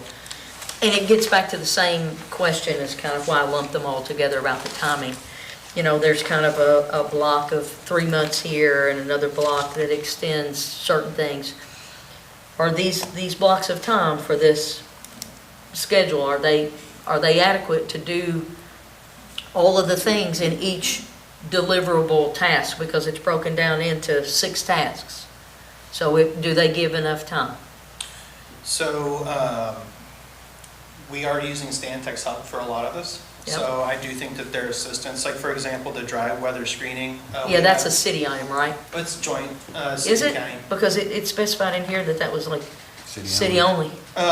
City only for this amendment, because Okay, there's sorry. scope. I'm just trying to make sure I understood. So for And this we didn't have in our amendment, budget to cover the entirety of the dry weather screening, so we're actually going to split that across 2 different budget cycles. And so they actually we're doing that for us currently.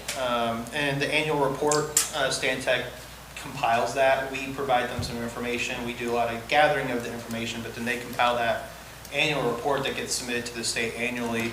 The training, they will facilitate that training. And we'll invite like the road department, other departments to get in on that training with us. And then the manual review will actually probably be more on their end of the workload anyway, because we use that manual, and it's going to be their job to look through that and see where it can be improved. Again, my sole goal in asking these questions is to make sure you all have the time you need, because these are not minor, simple documents to review and make sure that everything in there is what you need. Sure. So, that's, okay. I'm hearing yes and green lights, so, rock on. Squire Tanner, do you have something? I'm not sure, maybe he just answered that, but anyway, the anticipated schedule, all of them are August the 1st, so we lost 2 months on everything? Well, this is an amendment to an existing contract, so I think that we kind of started some of this work ahead, and we're just kind of getting caught up on the contract side of things. All right, Ben, thank you. Next, I believe Autumn is coming up. How are you doing today, Autumn? Good morning, how are you? Good. This item is to authorize an execution of an easement with Columbia Gas. Columbia Gas has an existing regulator facility on our property at Lakeview Park. The area is off of Stedmantown, along Stedmantown, just south of the extension office on the Parks property. So they are requesting that we formalize an easement with them. So they've had the facility there for a number of years, but there's never been a formal easement in place. So they are requesting a 12-foot by 12-foot permanent easement in the location of that regulator facility so that they can maintain it and continue to utilize that for the life of the regulator. Happy to answer any questions. Squire Sebastian. And thank you, Judge. Thank you for being with us. So will granting this permanent easement have any impact, I guess, on any element in the Lakeview Park Master Plan?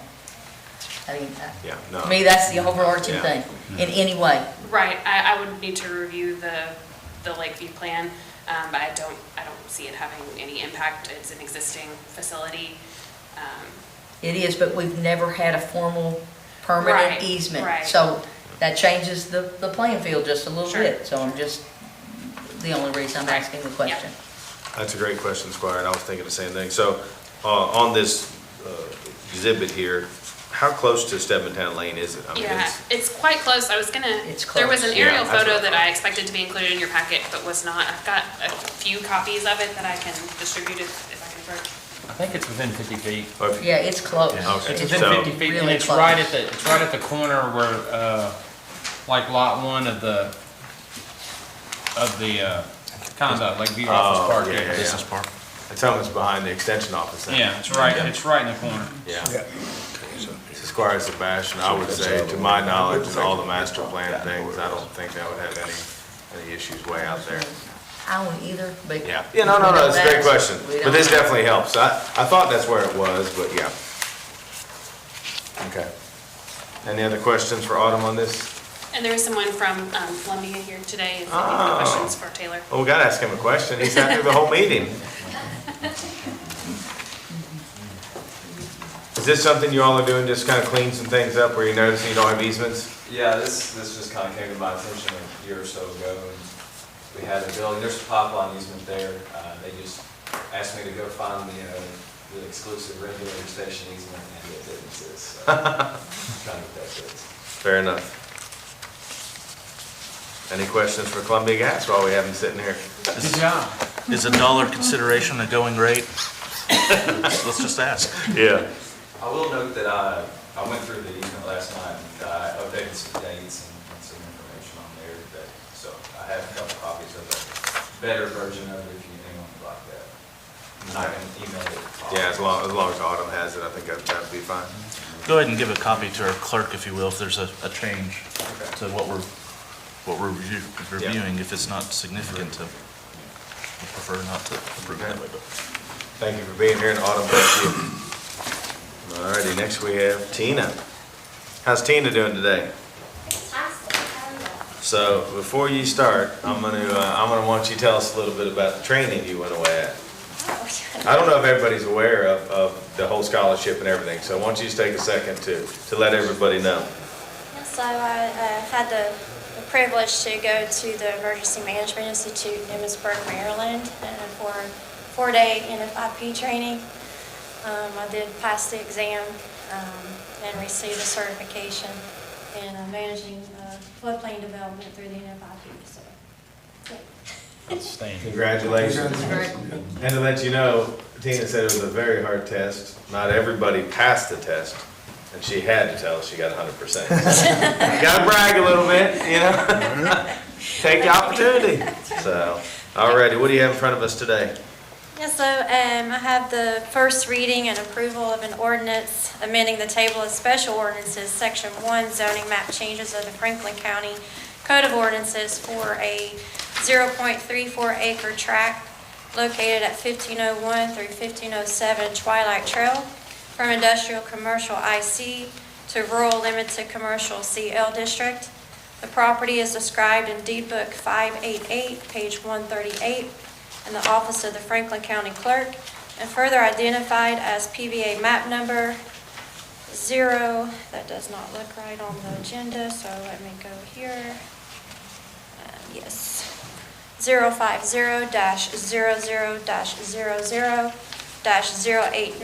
050-00-00-089.18.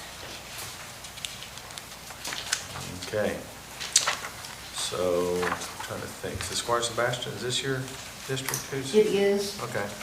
Have you heard any concerns or any thoughts? I have not, but I need to ask the county attorney a question. Okay, go ahead. Whether I need to recuse myself from this vote and commenting on this, because my husband has a office space in one of these buildings. Okay. So I'm presuming, I don't want to give any appearance of. Yeah. No, understandable. It's a great question. Max, what are your thoughts there? I'd say it'd probably be safe. Yeah, I was thinking the same, but I just want to put that out there to everybody, because you know. No, absolutely. Our company owns lots of spots in lots of places, Yeah. but they have an office where it's quieter away from where all of those things are going on. Okay. And this is one of the places. Okay. So Tina, I'm going to ask, and I know we have this in front of us, what did staff recommendation? I recommended approval on this one. Okay. Yes. Squire Tanner. In 10 words or less, would you explain the difference between those two zones, what you can do in them? Well, I did provide a huge chart for you all, so so I did a comparison chart for you. It's in part of your packets. This part. If you Yeah, wanna, so I if did you a wanna just- comparison chart for what you can and cannot do in both of these zones. and It's like you all 8 can, pages long, so. and if you all can review that and potentially not have to give testimony. Judge, why don't I do my usual and just Squire read Winston's these going to do his into, usual. There you go. Paul Harvey. Go ahead, Paul Harvey. right? Paul Harvey, So the rest of the story. I think it's interesting in this one particularly. The existing zoning is Industrial Commercial District IC. The Industrial Commercial District is established to provide an area for wholesaling, warehousing, distribution of goods, and certain retail and service functions. Light manufacturing, process or assembly of goods and products where such processes involve only the manufacturing or assembly of pre-manufactured parts or goods is also permitted. It is intended that all operations be conducted within enclosed buildings and that all uses should be compatible with adjacent or residential uses. The proposed zoning, and if you look at the map where that says that, what I'm reading, where IC directly adjacent is IC to one side and CL, which is commercial rural limited, but is a private residence. The packet says that, so. I can attest to that. The proposed zoning is rural limited commercial district to establish and preserve districts of limited or low-intensity commercial uses. This zone is intended to provide retail goods and services required for regular convenience of neighborhood residences or to provide a transition between residential development and or other more intense land use districts. Quite a difference in the two zonings. So thank you for including that that chart of permitted uses. I think that's beneficial to us to see that more often. All right, any other questions for Tina on this agenda item? And this is just the first reading, so.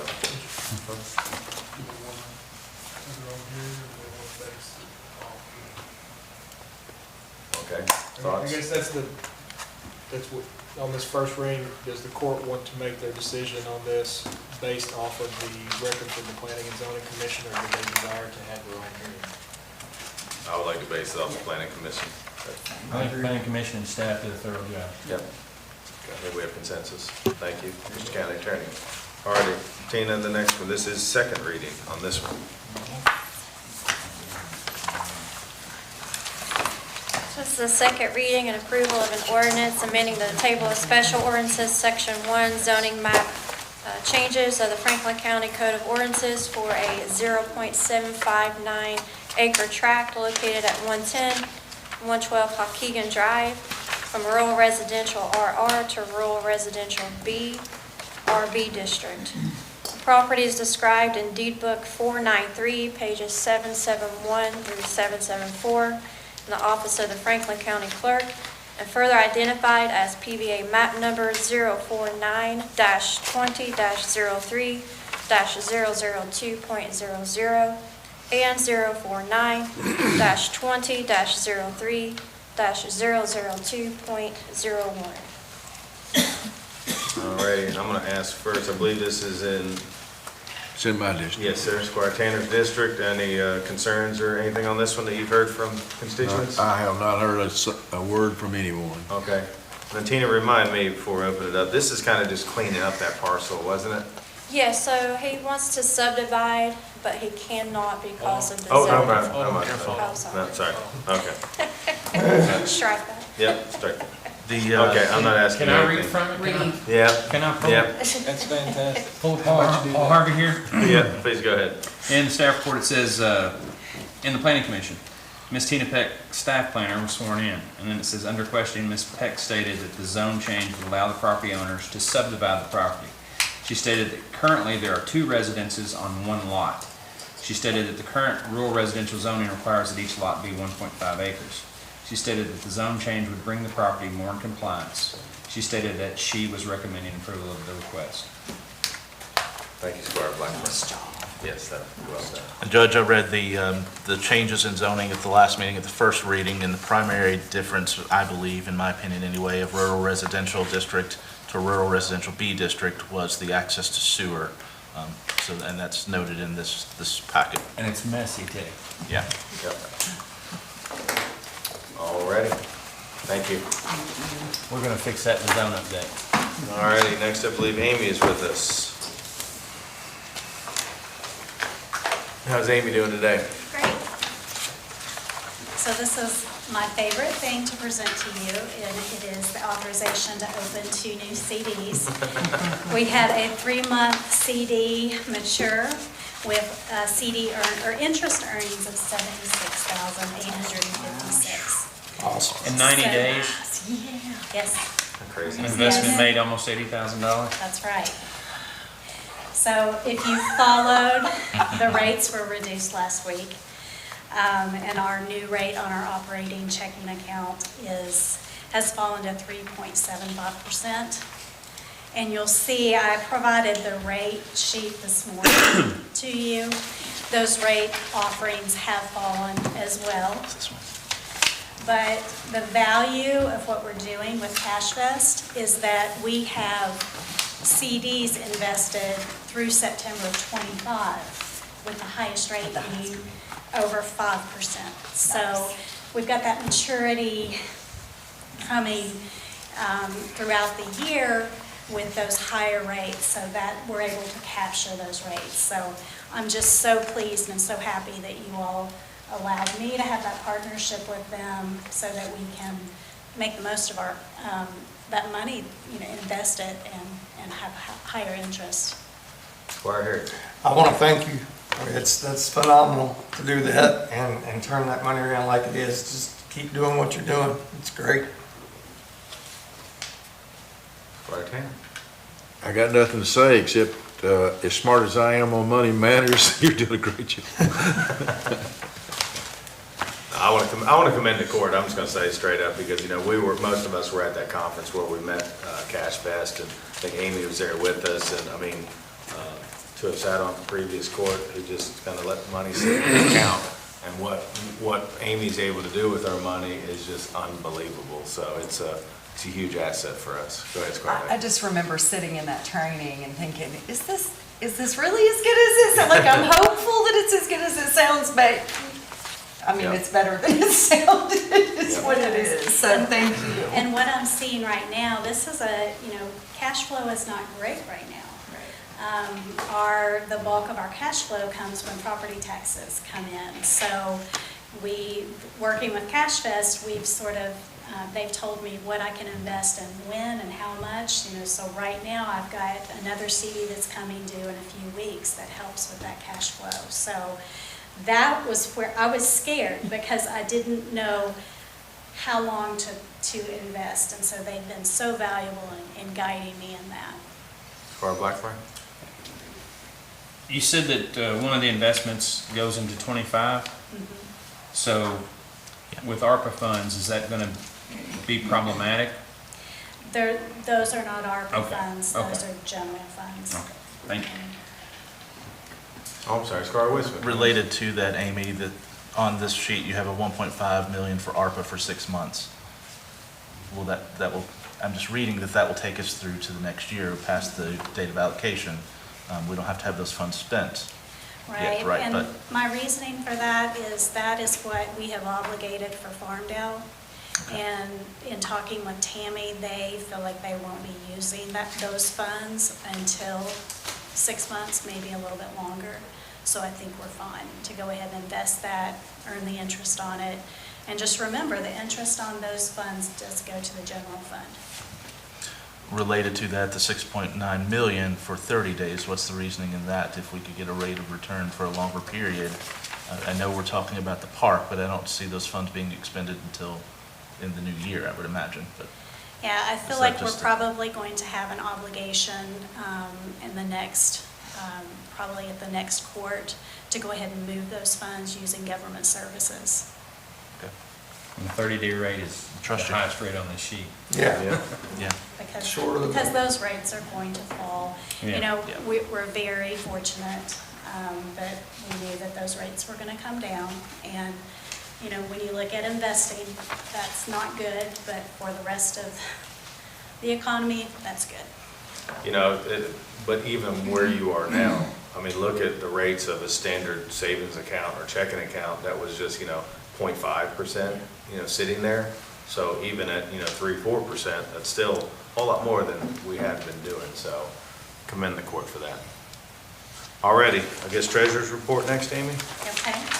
So I've provided you with the revenue and expenses as of September 19th. And I know I've gone over this with you before, but I just want to do another little training on this.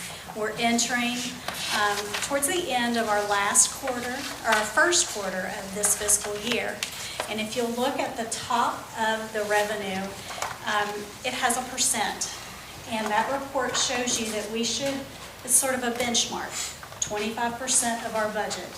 We're through 25% through our budget year. And then it lists where we are percentage-wise in all these revenue and expenses. Again, our revenues aren't going to come in. We get quarterly occupational tax, but our property taxes aren't going to come in until that second, third quarter. Expenses, some of those are loaded up front, insurance, workers' comp. We pay those the very first of our fiscal year. So, I just wanted to show you that so that you know what this report is that I'm giving to you. I will have an updated with payroll and with retirement and benefits at our next court. You'll see that first quarter and how we have ended up. Any questions for anyone on the treasurer's report? Supervisor Sebastian? No, I just kind of wanted to add, I guess, a little bit to what our treasurer said. We all know that our county operates on a July through June budget year, and this court was really seated mid-year of the FY23 budget, so we were halfway through. And as we end, I guess, this first quarter of 25, it's really a good time to look at the county's financial position. So we know that our living budget is somewhere between 34 and 35 million. That doesn't include the bonds, and it doesn't include the ARPA, which pushes it north of 50 million to 54. You know, and we use words like, and you hear them all the time if you watch any money management shows or anywhere people are talking about stocks or they're talking about, you know, the economy. People use words like deficit and surplus. And they're used, you know, in context of revenues and expenses. But there are subtleties to even using those words. They are very, very broad terms. So a budgeted deficit is really vastly different than an actual deficit. And this body budgeted revenues conservatively. We did that, and we all discussed that as part of our budget development process that really started in April. And we did just the opposite for expenditures. And we didn't budget those conservatively, kind of cast a longer shadow for those. So if we dive into that just minutely in this actual budget, you know, I think our treasurer talked about a number of expenditures that the court makes during the first quarter. A lot of those we make the very first month. We talk about insurance. You talked about liability insurance and workers' comp. We also bought more vehicles in the first quarter, in the first month, first 6 weeks than we've bought in a long time. Some of that was carryover, but we expended those funds here. So, you know, with buying sheriff vehicles and road department vehicles and then the insurance things, that gives the appearance that we may have some structural imbalances when in fact we actually do not. Because on the opposite end, as our treasurer said, we get the bulk of our revenue 5 to 6 months later. And when you look at this, the very reason why our budget shows today 20% expenditures, but only 11% revenues that we've brought in. That will level itself out, and we have prepared for that when we develop the budget. So we don't want to characterize things with such a broad brush sometimes when in fact we're on target for how this body has developed this budget. So our words do matter, so it's really incumbent upon us to look at the entire picture. I'm just trying to echo, I think, some of the things that you say from having sat on the Finance Committee for 6 years. Well explained, Squire. It all makes sense. You know, and it's even different for me as a business owner in my past life, you know, because county government's different the way it goes on.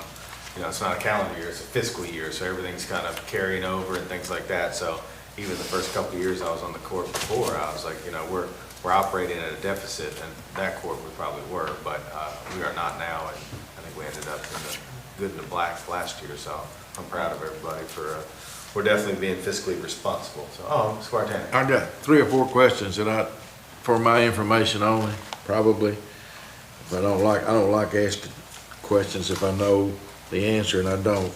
So, the insurance proceeds is at 0. When will they come in?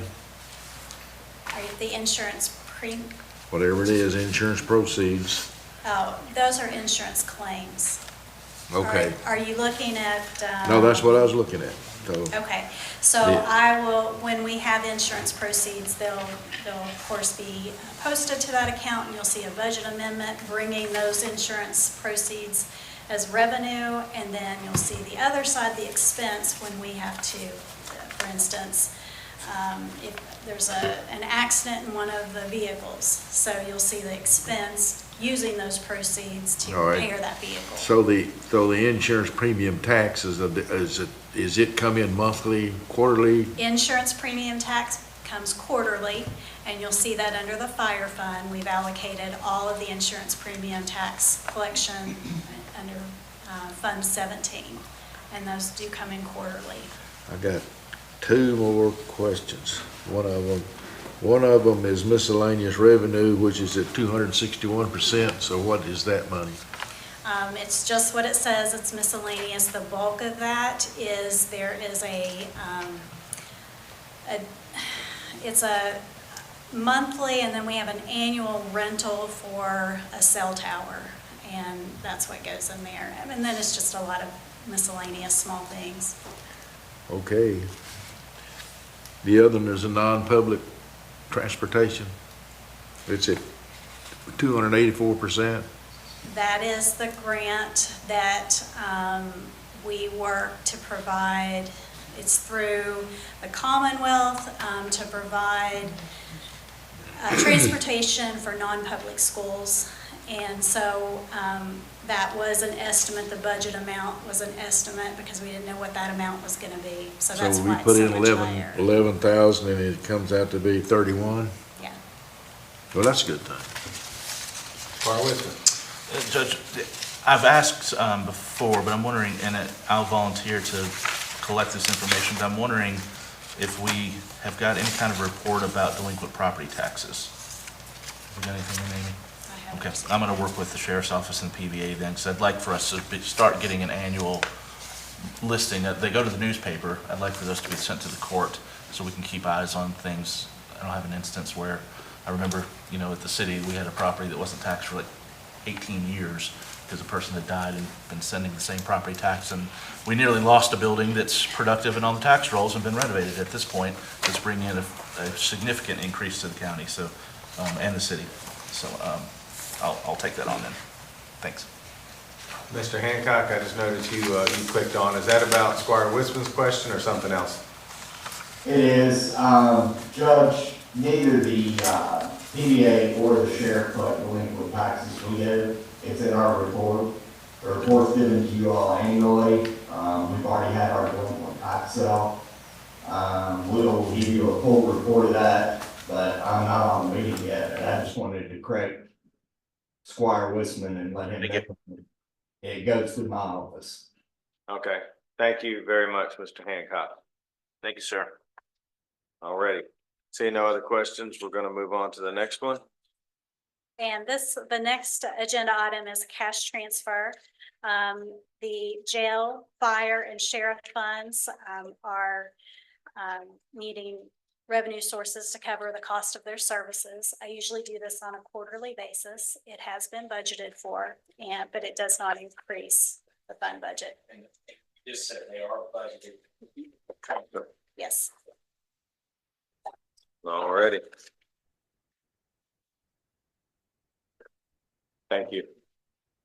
All righty, next is payment of claims. Does anybody have any question for our clerk on payment of claims? I have one comment.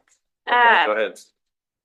The main core packet for the bills, the fire fund, account number 17-51-20-706, the second page. Hair Concrete, the last invoice, the amount was typed in wrong. It should be $1,129.74. Can you repeat that one more time? Hair Concrete, the invoice should be $1,129.74 instead of $112.74. Okay. You said 1,000, I'm crossing it out. Yeah. $1,129.74.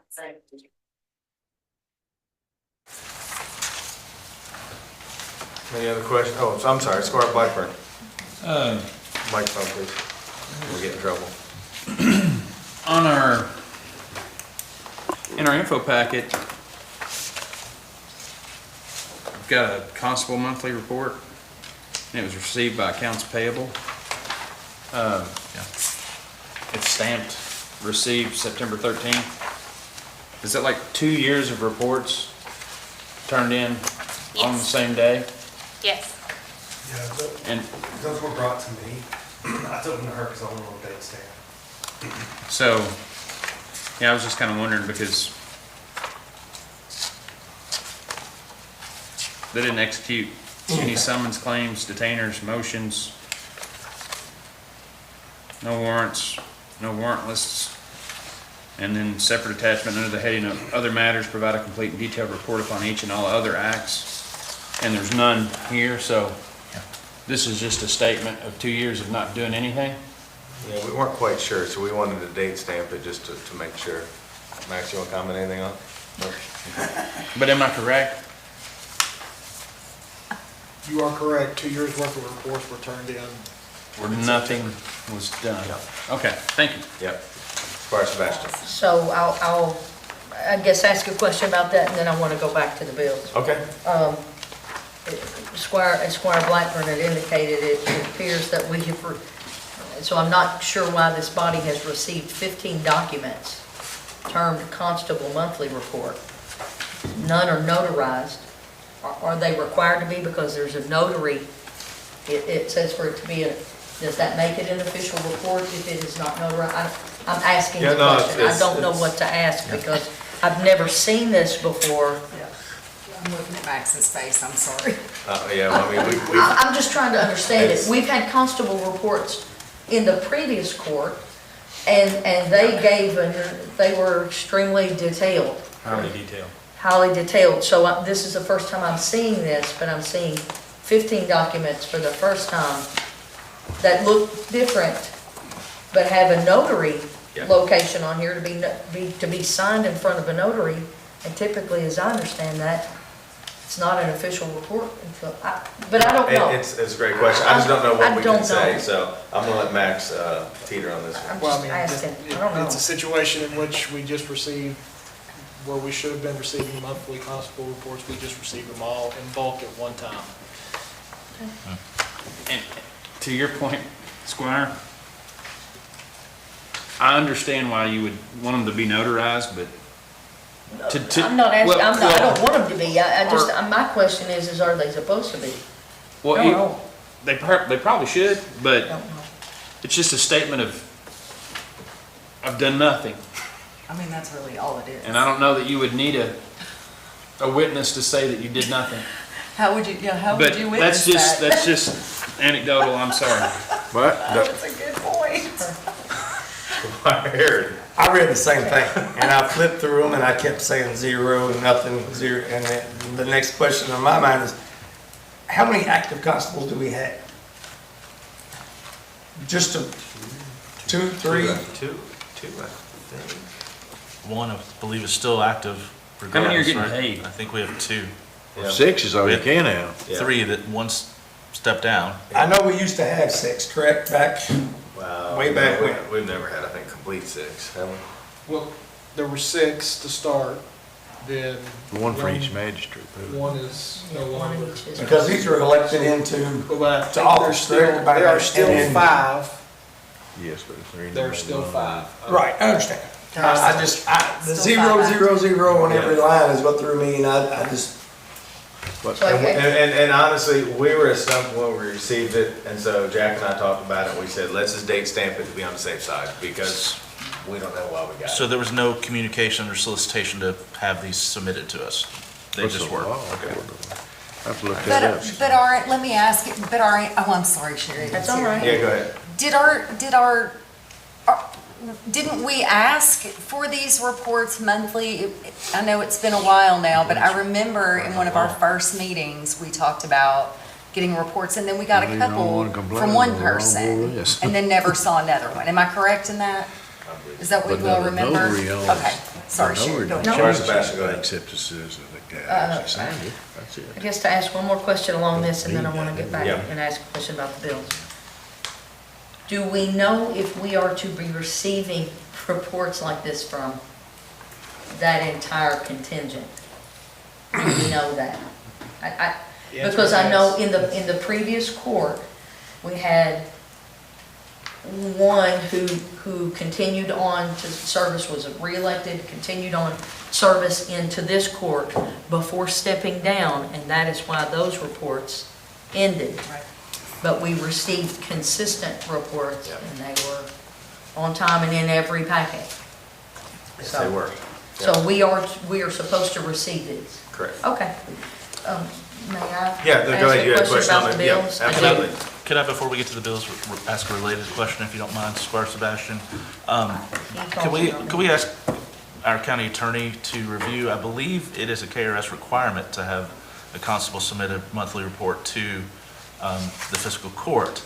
Can you look for us, and in my mind, if none of them have been doing that, it's a dereliction of duty, and what implications that might have for us. I think it's probably apt time to research a little bit of. Yep, we'll look into that, okay? All right, Squire Sebastian, sorry, go ahead. And so, thank you, Judge. Yep. I wanted to go to the jail fund court bills and the main item of 27. And it's page 1 of that. It's account 035101-343 medical services. The 58,000, is that the 58,000? Is that the monthly? Yes, it is. Okay, I just want to make sure we're all clear that that is the monthly. And then the cost pool amount is the cost pool, and then there was another, I guess, medical overage. So we're continuing to see medical overages. So just, Significant. yep. I'm just calling that to everyone's attention. We seem to have a lot of meetings on it. Can't get to where we need to be. Any other questions for Kim on payment of claims? Judge, just maybe a little bit relatable, but we had asked the medical provider for the jail to give us quotes on what it would cost us and look like if we sort of paid the maximum amount to have a medical provider more readily available to our inmate population. I don't think we've ever received that yet. I'd really like to. So right, in addition to the 24/7, as far as the nurses that are there? I'm just trying to remember. We did have the this meeting we conversation. had Yeah. with them, we had asked them effectively if they had their druthers, what would be the best service they could provide. And they made 2 recommendations to us for 2 additional positions. Okay. And we had some discussion back and forth, and they said they were going to provide us an amount for what those might be. And I don't think we've received any of that yet. So I'd like to still pick that up, because I think there's some ways that we could be a little more proactive to help with some of our medical expenses, perhaps, by providing some of those services better. And I know that predates the jailer even. I don't think, I was not part of that. yeah, you didn't get to be in that meeting that's been 6 months ago. or Jailer Hopper, I mean, obviously you have a good relationship with them. So maybe 3 months ago. Would you mind contacting them? Because Yes. they did say they were going to provide us with some additional, what they thought would be, might help us a little bit more, and it might bring the other costs And down. that's something that we've been looking at, is the overages. Laura and I are going over that, and Please come to the mic, sorry, they're Sorry. telling me, no, yeah, just yeah, make. so we've been going over some of our overages, and most of that is when they stay over for mental health. That's where we're getting the billing there, is out of the mental health part of that contract. So we are reviewing that contract, being prepared to include more services for mental health, Okay. without the overages. Yep, all right, thank you very much, Squire. Yes, sir.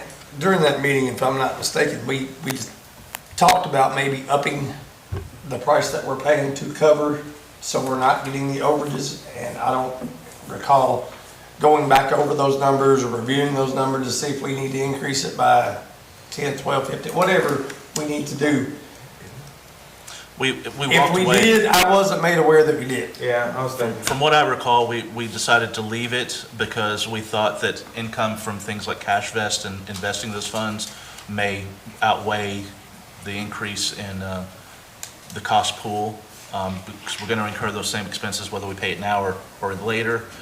So I remember us kind of leaving that conversation. Let's talk about it again in the future, that we may make more on our money by investing it. And then, Instead of it sitting in their account. than sitting in their account per year. I understand, but we're still getting the overages. Yeah. So, They would spend it. yeah, that is my question. All right, thank you, Jailer. Yes, sir. Squire Whisper. While we have Jailer Hopper, I just wanted to ask, there's a 3-compartment sink in the bills for $695 for Seaware Superstore. Has our kitchen renovation started? Is that part of that? The And- kitchen renovations, the cold water will be hooked up today, and that'll be the last thing. So we had spent over, before I got there, over the cost of our dishwasher. So the Department of Corrections, we've checked with them, we do not have to have that dishwasher as long as we have the 3-compartment sink with the sanitizing station. Everything has to be clearly marked. So we were able to save, I think, to repair this again was going to be a little over $11,000. And we had already spent, looking back, over the last fiscal year, we had already spent more than what we paid for it. So I decided that we were not going to put any more money into it. We contacted Department of Corrections, and they said we could wash our dishes. Okay. Go ahead.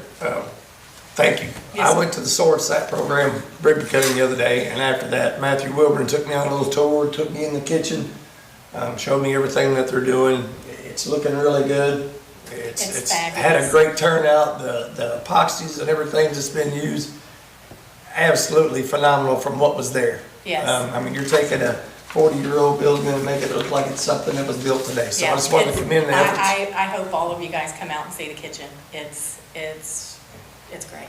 Well, if you don't mind, maybe next court, you could bring some pictures of I all the would. epoxy work and things like that, just Yes, short so presentation. we took phase pictures Yeah. during this, Perfect. and I just wasn't on the agenda for it today. Yeah. But absolutely. Perfect. Well, while we have you, Jailer, could you speak to the other repairs that we have bids for the dormed concrete and the epoxy for the dormitory bathrooms? So, Is the rest of the work been? It's all completed, isn't it? Yes, Yeah. it's completed. Everything's done? Yep. Yes. Yep, Yep. it's completed. That was where they had the chip concrete in back, and we were talking about cutting it up, replacing, but we couldn't get the equipment in there, so we decided. It was amazing to watch them level that out and lay that on there. And we didn't have to worry about breaking it up, hiring someone to come in and carry it off. And it turned out fantastic. Yeah. And we've ran water on it. We watched it go off to make sure that we weren't past I think we talked about 15 days on that contract. So we did everything we could do to make sure that there would be no standing water there, that our 15 days didn't pass by, so. Well, good. Go ahead. And also during that tour, you showed me some of the recreational areas that the concrete's doing the same thing. Maybe Yes. we need to address and look Yeah. at in the near Well, future. We're only gonna ask for little bits. Yeah. A little bit at a Okay. time, Yeah. but yes, that is something I that just want to we, say I was made aware of it and show Yes, sir. what you're dealing with. So. yeah, All so right. that, that is something we'll come back later. Thank for you. that. All right, let's get back to the claims. Any other questions on the claims? Alrighty, seeing none, authorization to go into closed session per KRS 61.8101F, discussions or hearings which might lead to the appointment, discipline, or dismissal of an individual employee. Second. Did you get that, clerk? Yes. All those in favor say aye. All those opposed say nay. We're in closed session. Thank you. Oh, boy.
the authorization to return in open session.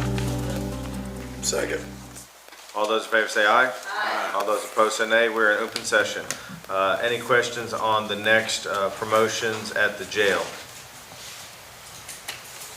All righty, next item, questions on the promotion of the heavy equipment operator at the road department. All righty, seeing none. The reappointment to the Farmdale Sanitation District. Any questions on that? Mr. Smith lives 2 doors down from me, so I have to abstain. So he's a great guy. No, and he's all right. And that board is working Absolutely. that board is Absolutely. working extremely hard. We appreciate everything each and every one of them do, but we appreciate Ray coming back on board. Go ahead, Squire. Well, I was going to say, he is the longest tenured member of, which is not very long on this board. Yeah. And he is handling the finances and is intimately aware with how things run, having operated one out in Huntington Woods. So Yeah, he is absolutely an extremely valuable member of this board. Yep, absolutely. He did the Huntington Woods. Yep, and Okay. still wants to be there. That's Yep. a great point. Still wants to be there. But I will remind the court, we do have openings on quite a few boards, so I could use your all's help if you know anybody wanting to serve on other boards and things like that. Have you sent those out or anything so we can, Kim was gonna send a revised list after we vote on this today. I just, I might, you know, Yep. you need to know what they are to know Yeah, whether yeah. or not somebody be She wanted to fit go for ahead and get that. this one hopefully approved, and then we'd send it current today. Great. Yeah, send us the vacancies. I'd sent Kim Yeah. a message asking, the website has 2022 still Yeah, on it. she told me that, so we'll get all that updated. And then I believe. Hard to know vacancies when they're not current anyway. Yes, Ray, go on. Jeff, are you on? So we'll go into other business now, and our county clerk has asked us to be able to give a couple words in other business. If he's on here, if not, we'll wait and we'll ask if anybody else has other business first. Any other court members? Squire Sebastian? have other Thank you, business? Judge. I have a couple. I just wanted to give an update on ROSM.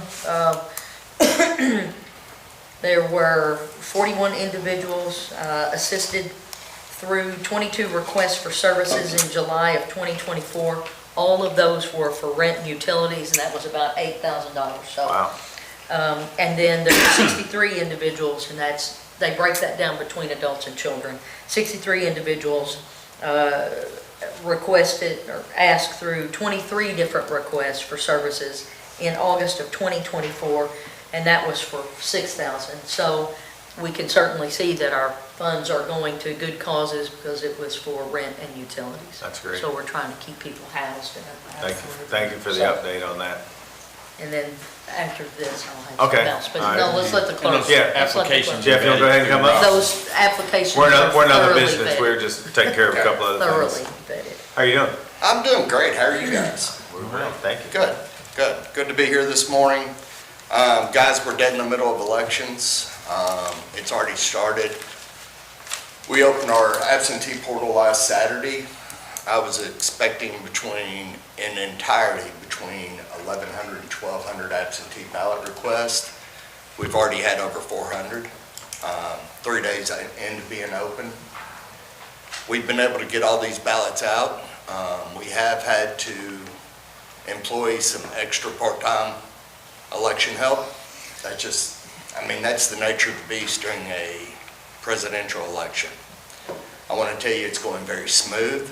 We're getting ballots out. We're averaging, first day we had 225, but we're averaging between 225 and 150. It takes time. It takes manpower. It takes effort. We want to make sure that every person has their opportunity that wants to vote to express their opinion. I will say this, if any of the community out there, or if you're mentoring anybody in the community on getting a mail-in absentee ballot, I ask you to do it sooner than later.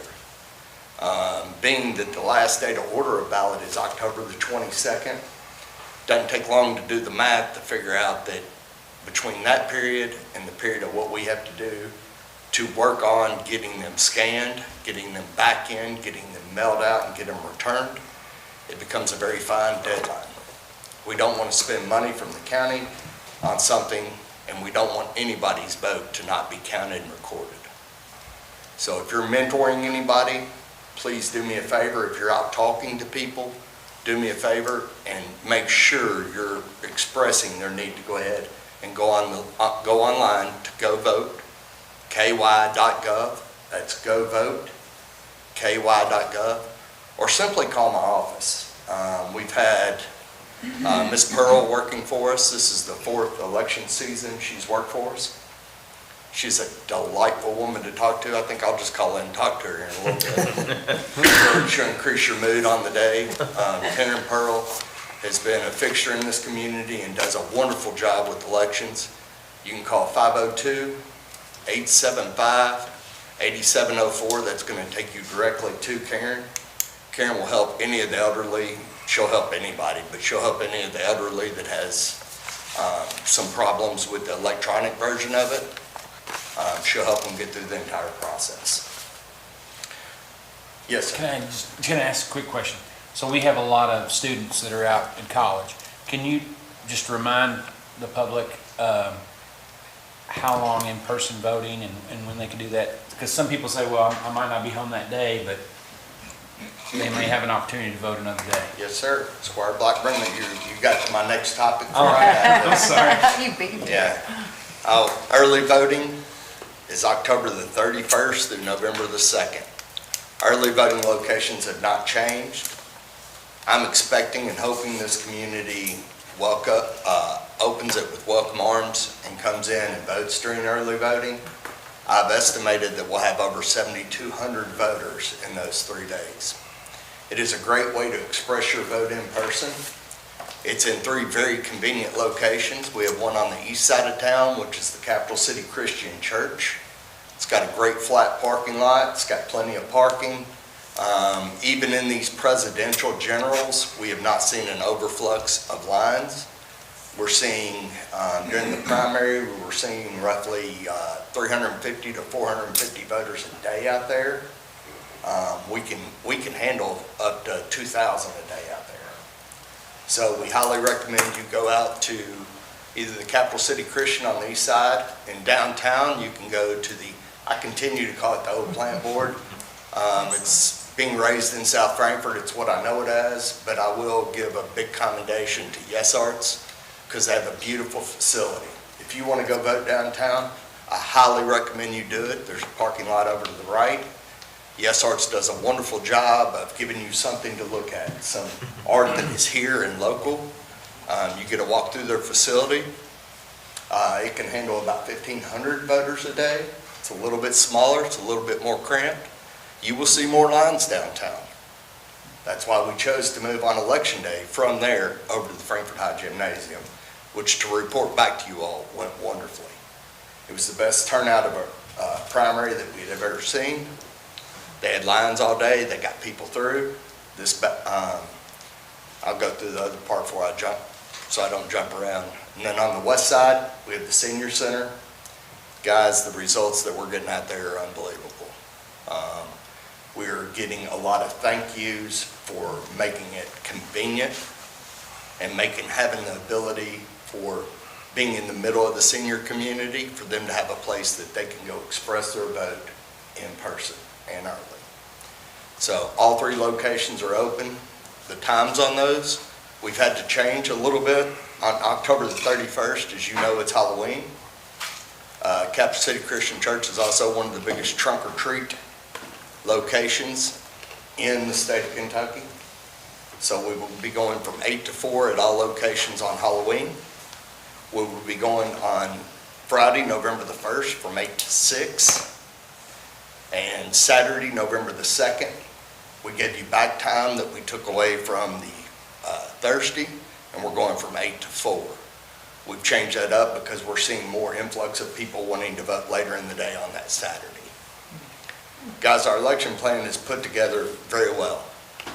I'm very proud of my election workers and what they've done. I'm very proud of this community and how people have stepped up.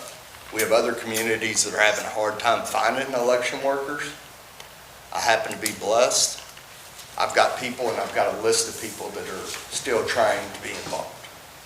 So our community has stepped up. They've done a great job.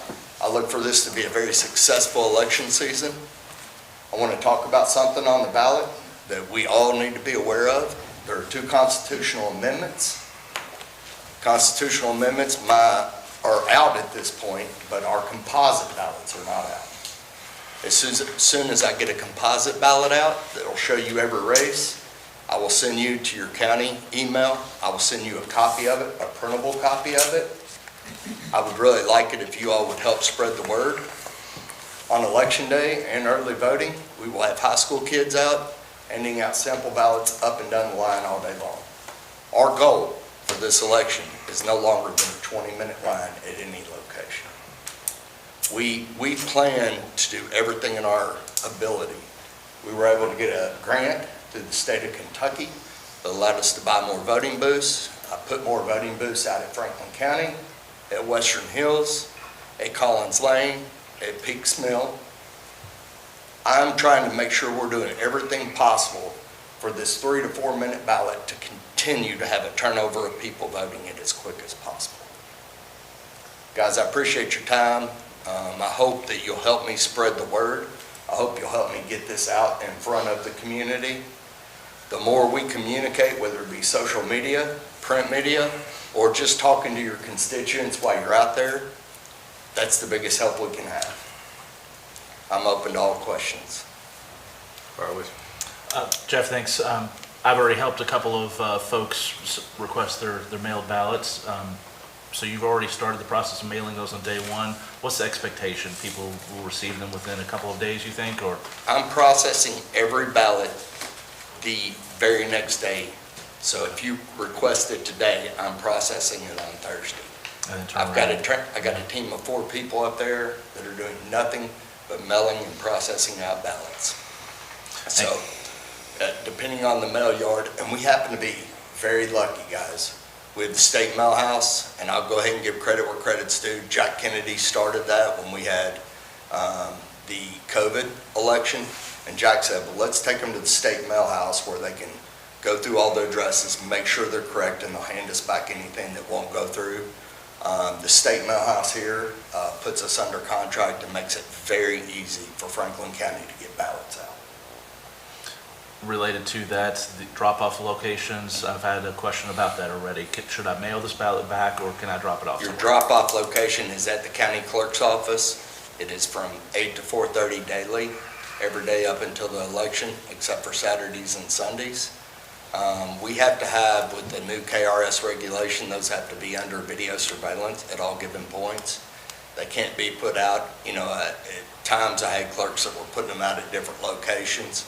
And with everything going on in the national media, they've made us put them under surveillance. So there's only one in the very front. And it's where I will see 60% of our return mail-in ballots will come in by drop-off. And then finally, just to reiterate, if you could state maybe the locations, but you can go vote at any of the locations on any of the days. That's if you want to be like me and go out to the Bald Knob Firehouse, even though you live downtown, just to support and see what's going on, you can again this year, right? Absolutely. You can go to any location you want to and vote. There's 12 locations, all your major schools. The Frankfort High location is one of the newer locations that we've added. Franklin County is by far the highest turnout that we'll have. Franklin County and Western Hills will lead the state in both locations. We'll see 2,500 to 2,000 or 2,500 to 3,000 voters at each of those locations. I would recommend looking into alternatives. If that's the only place you know to vote, I want you to realize that you can very easily go to K-State. The Kentucky State Exum Center usually has no lines and a straight availability. You can go to Schweitzer Firehouse. You can go to Collins Lane. You can go to Peaks Mill Elementary. You can go to Hearn Elementary. We've got 12 total locations open that day. Capital City Christian's a great day for Election Day because it's not one of the schools, so it has less pressure on it. But we are open and available, and once again, our goal is to keep no more than a 20-minute line on Election Day. We want all voters, and I did something different this year. Even at Schweitzer and Bald Knob, I put a high school kid out there. Why am I doing that? Because I want to make sure that every voter feels like they have the ability to vote where they want to vote. So we'll have handicap accessibility at all 12 locations. Carl Blackburn. I just want to thank you, Jeff. I know the last couple times I've voted, I was at a location that had a pretty good line, and your poll workers were very good at communicating how fast the line was going, how much wait you would have. They would walk by, you're at about 15 minutes, you're at about 8 minutes, and then they would say, if you need to get through sooner, this location, they were given alternates in the wait times at those locations. They communicated beautifully, and I thought it went really smooth. Thank you. We have a great election staff. Squire Tanner. I just backing up kind of what JW talking about. My wife and I vote early every year since we've been able to do that, and we never waited 20 minutes. Most of the time, less than 5. So if you don't want to wait in line, go early. Yes, sir. Jeff, thank you. Appreciate Guys, everything thank you and you your team do. Y'all have a great day. All right, you too.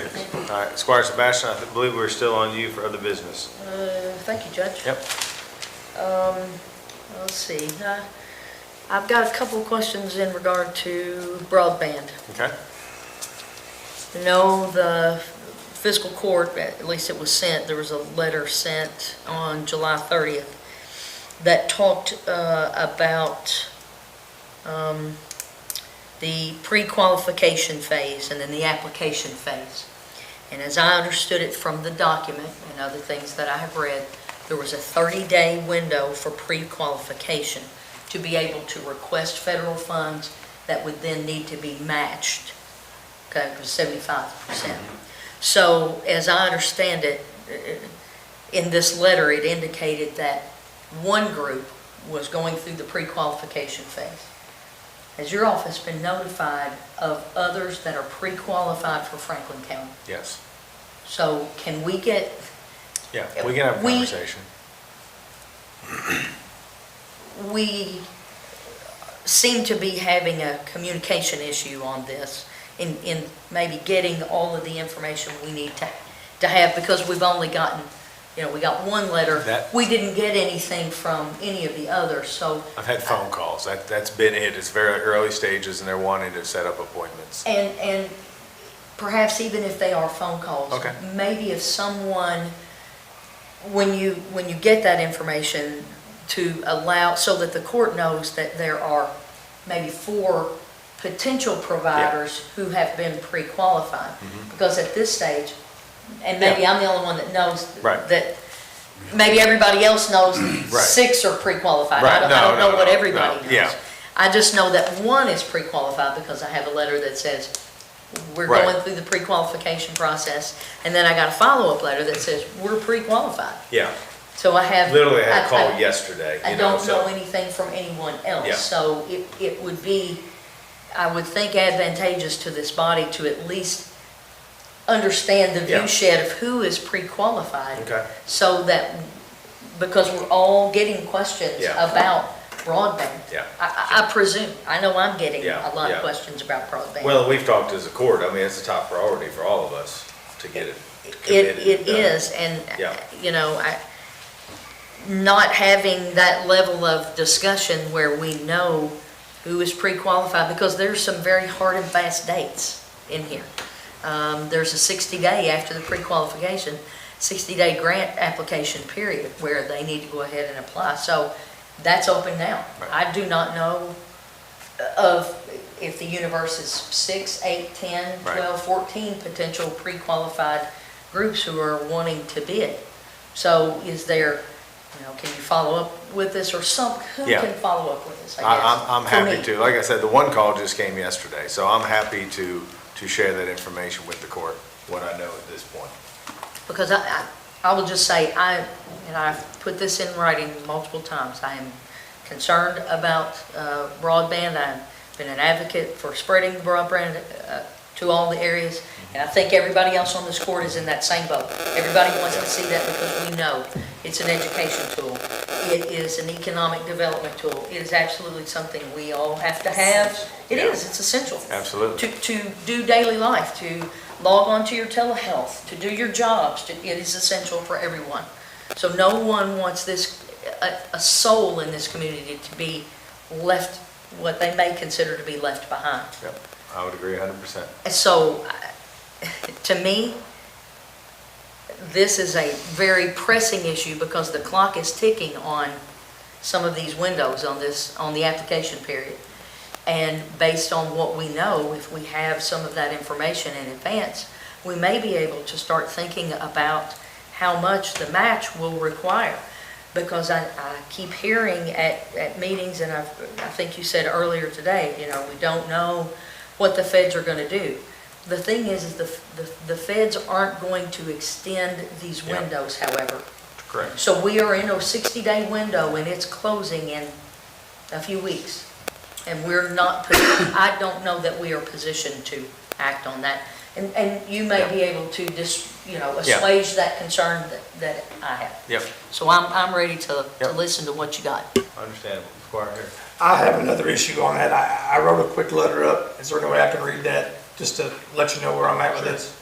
Okay, Judge and members of the court, on July 30th, this body received a letter from the Frankfurt Plant Board in reference to the county broadband expansion, which is approximately 1,100 homes. That letter outlined Kentucky's BEAD pre-qualification process and FBB's intention to submit their notice of intent application. Have you been officially contacted by any other broadband provider, which you just answered that question, and their intentions to submit notices of intent to apply for the remaining unserved areas of Franklin County? Per the letter, Kentucky's BEAD pre-qualifications process was expected to begin in August, and for a 30-day calendar period, which we just talked about, the Kentucky Office of Broadband was to accept submissions. As someone who lives 7/10 of a mile from the city limits and has been knocking doors in my district, it's on everybody's mind. They want to know where we're at. So I'm not sure what the holdup is, other than not having all the information given to us. But I'd like for the members of the plant board to be at our next court agenda, and the people, whoever we're talking to, if we could get that on the agenda, to find out where we're at and what we can do to get this second phase moving forward. I'm not sure how the court members feel, but I feel that I need to make a motion to have on our next agenda. I can do that. That's not a problem. So I just wanted to let you know where I stand, simply because I'm knocking doors and talking to people, and I'm in that area, and District 6 is also in that area. So just a concern. Absolutely. No, And I just wanted to put that out there. I'm happy to put it on the next agenda. If we could do that, and I'll that would have be a great. lot more information by then. That would I'd be say great. by next week, we'll have more information. Like I said, the one call just came yesterday. So I'd say, we just need to know what the other proposals are. And decide who we want to team up with. That's kind of where we are with it. Go ahead, Squire. Judge, I was actually going to ask, we've received another letter from the Frankfurt Plant Board that gives us a hard and fast deadline, right, that we just received Friday, that states that they need an answer from us, by November 1st at the very latest, preferably much, much earlier. I've had conversations with them. I get contacted weekly by folks in my district wondering, when is anything going to happen? First phase, second phase, both. First phase has got some hurdles that we're trying to navigate through, but the second phase, the majority are, of course, within our two districts. I'd actually like to have a special meeting on this topic alone, nothing else. It's critical. I know you're having lots of conversations, but that information's not flowing to the rest of us. I had a conversation at conference recently where technically, as I understood it, and I confirmed with one of the state's folks there, that we could have been a pre-qualified entity as the court, that we then could have put out bid to build out a system that we then assigned to someone, is what I understood. I think that window unfortunately has passed for us to have that conversation and do that.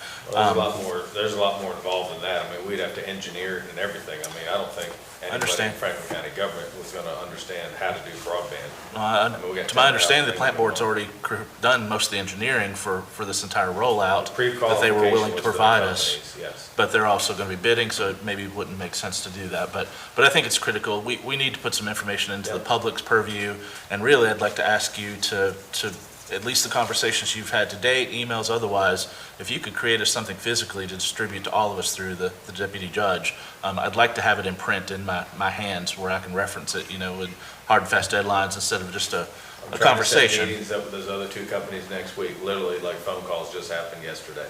So I have nothing in writing except from the letter that you have. That's all that we have so far. So, I'm happy to put on the next agenda. If I can move it faster than that, I'll call a special. It's just, we're kind of at their beck and call as far as what they're proposing. That's kind of where we are trying to figure out who we want to team up with, basically. So, Go ahead, Squire. You're fine. sorry, Yeah. trying, just, decorum is important and to be recognized. Yeah, I as appreciate important that. And to not talk over other people. Yep. So are we to understand from the comment that you just made that two additional firms outside of this, or was one of those calls from No, the letter two that we've additional. received? Two additional, they have also pre-qualified? As far as I know. They- As far as they I are know. confirmed They as put Franklin pre-qualified. County down as wanting to be a partner. So it's just kind of getting it set up and trying to move it along as fast as we can. Well, I think you're hearing a majority Yeah. of I think we're all on the same page. concern about advancing something that is vital and will outlive us all, because this is the way of the future. Absolutely. This is the way of now and the future. Absolutely. Yep. So we need to be there sooner rather than later. Yeah. Go ahead, Squire. I don't want to beat a dead horse to death again, but what's going on with broadband to decide what company we might partner with is not, to me, is not just black and white. It's what you're going to charge the people for it, how quick and what's the debt. I mean, I'm just talking out loud here. I'm taking up time and I should not be doing No, that. you're absolutely right. But it's, rather than just saying, well, this guy says they're gonna do it and get done by next week, that's not necessarily the only thing we need to be looking at. We've also got a partner down the street down here, which, good or bad, we need to decide that. Yep, I agree. But But I think anyway, being fiscally responsible, we need to go ahead and hear from everybody to see. Absolutely. And to your point, yeah, there's a lot of different things to look at. It's not just black and white. No, not at all. Squire Harry. I agree. We need to see where the money's at, do the best thing for Franklin County. But to Squire Tanner's insight, the plant board stated they were gonna do it at no additional cost, higher than what they're paying now. So, just something to look at, not saying that we don't need to look at everybody, because I think we do. Yeah. But that's just my statement. Yep. If I can, again, Judge, I'll just state, I still think the plant board is a fantastic resource for this community. It's locally owned. Our people get to have say about what rates they pay and what services they get in the end. I still have a preferred option, even if it costs us more, that the plant board is the service provider.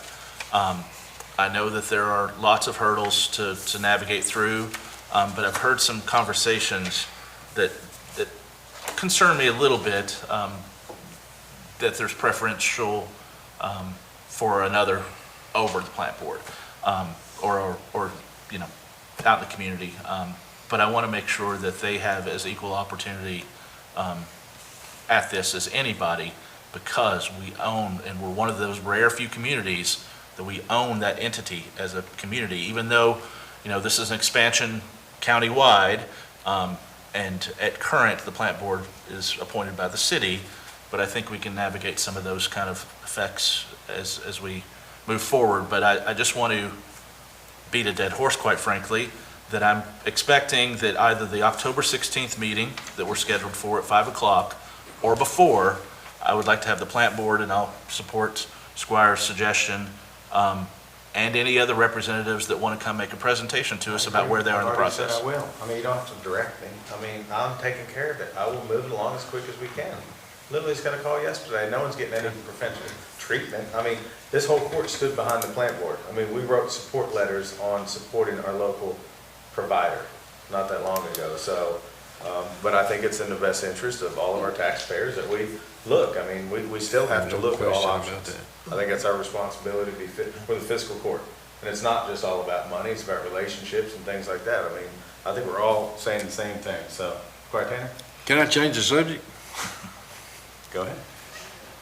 Farmdale Water District is now under construction for their project they've been trying to get started for a couple of years. They've already let the contract and digging dirt right now, and they're subject to a lot of harassment from an agency I'm not going to mention, but not from us.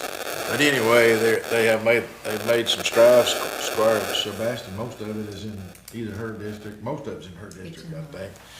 But anyway, it's been a long time coming, and maybe we could figure out how to get some more improvements down the road later, but they have cut their losses drastically. Good. It's from around 20% or less, and it was over 40. Oh, They've wow. done a great job out there, and they deserve a lot of credit. Well, good. And they're moving forward in the right way. Yeah, good. May I just, I'm gonna tag Yeah. on with what Squire Tanner said, and when you talk about a working board of commissioners, they actually are working with the staff. So you don't just have the staff, you have hands-on knowledge and hands-on awareness of how to do things with water lines, with detection, with operating equipment. They are absolutely a hands-on board. Well, good. And it is incredible to see a member of the board down in a ditch that appropriately as they're supposed to be for OSHA and many safety reasons. Yeah. All of the things, and they know, they understand those rules and requirements and regulations. And it is amazing to see that they're willing to jump in feet first with hands and heart to do this work. Well, good. I appreciate that information on the water district. That's very important to get out there, so. Alrighty, we're gonna go ahead and go into voting session. Clerk, please call roll. Squire Sebastian. Yes. Squire Blackburn. Present. Squire Dykus. Here. Squire Harrod. Here. Squire Tanner. Here. Squire Westman. Present. Judge Mueller. Present. Thank you, clerk. Authorization for approval of minutes from the regular meeting of August 28, 2024. So moved. Second. All those in favor say aye. Aye. All those opposed say nay. Motion passes. Authorization for approval of minutes from the public hearing of August 28, 2024. So moved. Second. All those in favor say aye. Aye. All those opposed say nay. Motion passes. Authorization for approval of minutes from the special meeting of August 30th, 2024. So moved. Second. I want to abstain from that vote. I wasn't here. Okay. Did you get that, clerk? Yes. All those in favor say aye. Aye. All those opposed say nay. Motion passes. Authorization, approval of minutes from the special meeting of September 11th, 2024. So moved. Second. All those in favor say aye. Aye. All those opposed say nay. Motion passes. Authorization for approval of minutes from the special meeting of September 17th, 2024. So moved. Second. All those in favor say aye. Aye. All those opposed say nay. Motion passes. Authorization to accept a resolution of the Franklin County Board of Health establishing public health tax rate in the year 2024 for Franklin County Public Health Taxing District. So moved. Second. All those in favor say aye. Aye. All those opposed say nay. Motion passes. Authorization to approve the agreement between Franklin County Fiscal Court and the Franklin County Humane Society. Judge, can we have a individual vote on this? Sure. Because I Yeah. don't hear all of our squires saying words when we Okay. vote. Alrighty. On this item, This let's- is an important item. Okay, let's go ahead and do roll call on this one. Judge, if we can, I'll move to approve with the amendments as stated in our meeting, 24,000. with the change of the financials to $24,500 Okay. for the 3 quarterly installments that are remaining. And I'd also like to make that contingent upon you signing this and providing it to the Humane Society today. Second. Alrighty, clerk, please call roll. Squire Sebastian. So I guess this body just consistently faces arduous tasks at every meeting that we're at. Meeting the needs of our community drives our decisions and every decision that we make. In our September 11th special meeting, we heard from the Humane Society and we heard from 2 organizations that serve our most vulnerable, children and seniors. And like everyone who steps up to that podium right there, share a story. They spoke with passion, they spoke with commitment, and they spoke with deep insight into the particular corner of the community that they all serve. At that meeting, we heard that almost 40% of Franklin County is aged 50 and over. And I did some research on the back end of that to find out that according to the American Community Survey, 22% of Franklin County is under age 19. This tells us that our community is trending older than younger at almost double the rate. So let's just take one of those segments, those aged 50 and over, simply because it is outpacing other age cohorts here. Franklin County is fortunate to have the Capital City Activity Center Meals on Wheels, providing state and federal mandated services to that population. And I'll stress mandated services, as opposed to those that are discretionary. Providing meals is a mandated service, and this body heard that the Capital City Activity Center Meals on Wheels will be receiving almost $250,000 less in state and federal funding for meals this year than it did last year. So the quick translation of that, without financial intervention, is that some of our most vulnerable who received meals last year won't receive them this year. And remember, that is one meal each day. Now, to me, our community stands on the shoulders of those seniors. They were our educators. They opened businesses here that make this community turn today. They worked in our factories. And I looked at them as a little kid sitting in a church pew. I can't and I won't close my mind to that need. And I am very disturbed that we find ourselves here today, sitting on one end of an ultimatum. Clearly there were efforts to have discussions before this came before us today. How and why that didn't happen and to the level that would have avoided this 11th hour deadline, I don't know. I mean, recently, I think July, the county as a good partner even allocated grant funding for the TNR program. So why weren't broader discussions happening alongside of that, rather than that happening today at the 11th hour? Being at cross purposes is not where we should find ourselves ever. There were points of conversation while the new multi-million-dollar Humane Society facility was under construction about operational stability moving forward. And there were some eye-opening ones too. I remember Squire Moore sharing that the construction of the road alone would be $350,000. And in the end, he wasn't far off. He was $15,000 under what it actually came in. Yes, we all know that the cost of goods and services is on the uptick, and there remains a divide between mandated and discretionary services. Mandated and discretionary services. The county is providing funds to meet its statutory obligations, and there is a mechanism for that to increase annually through the CPI in the existing agreement. I've asked several times in this room to share the statutory obligation and juxtapose that with services that are discretionary, as well as so we could all have a clear understanding what the county funding is being put toward the mandated services first, and then some that are discretionary thereafter.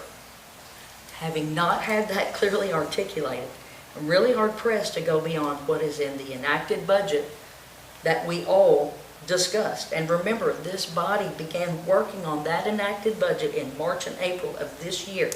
And this body made a unanimous decision to fund the Humane Society and KCDC at the levels that they are. All of us discussed that. That wasn't done in committee. That was done on the final day of the vote passage here in a work session. So with that, with our enacted budget and all of the discussions that went into that, and being in a situation where we find ourselves when we could have discussed it much earlier, I'm going to have to be a no today. Squire Blackburn. Well, Squire Sebastian had some compelling points and a lot of things that I share with her on that. And I do find it really hard to be basically held hostage to a mandate that the court has to provide these services, and then the agreement that we have with our Humane Society that does these services, where we have a contract that does set forth their budget and our allocation to that based on the federally mandated, the CPI.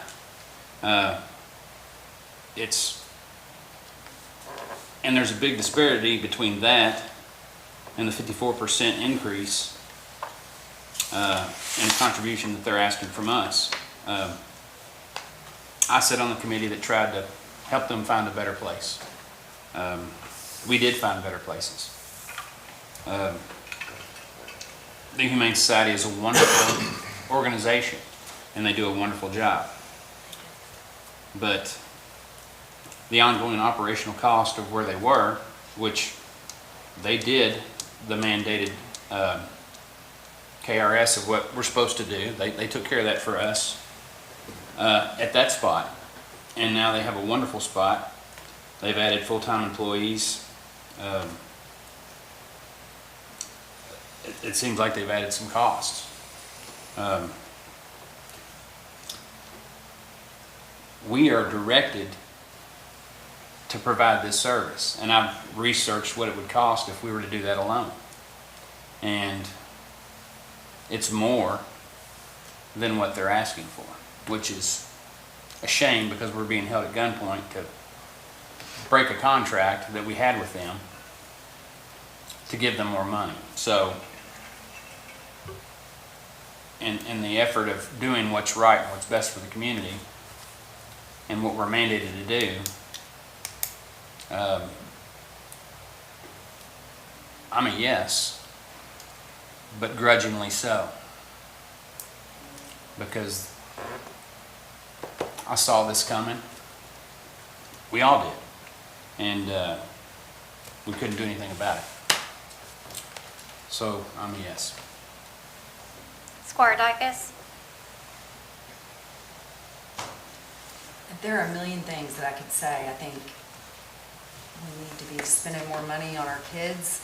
We need to be, there's so many things that we need to be doing. So I agree in part with both of you.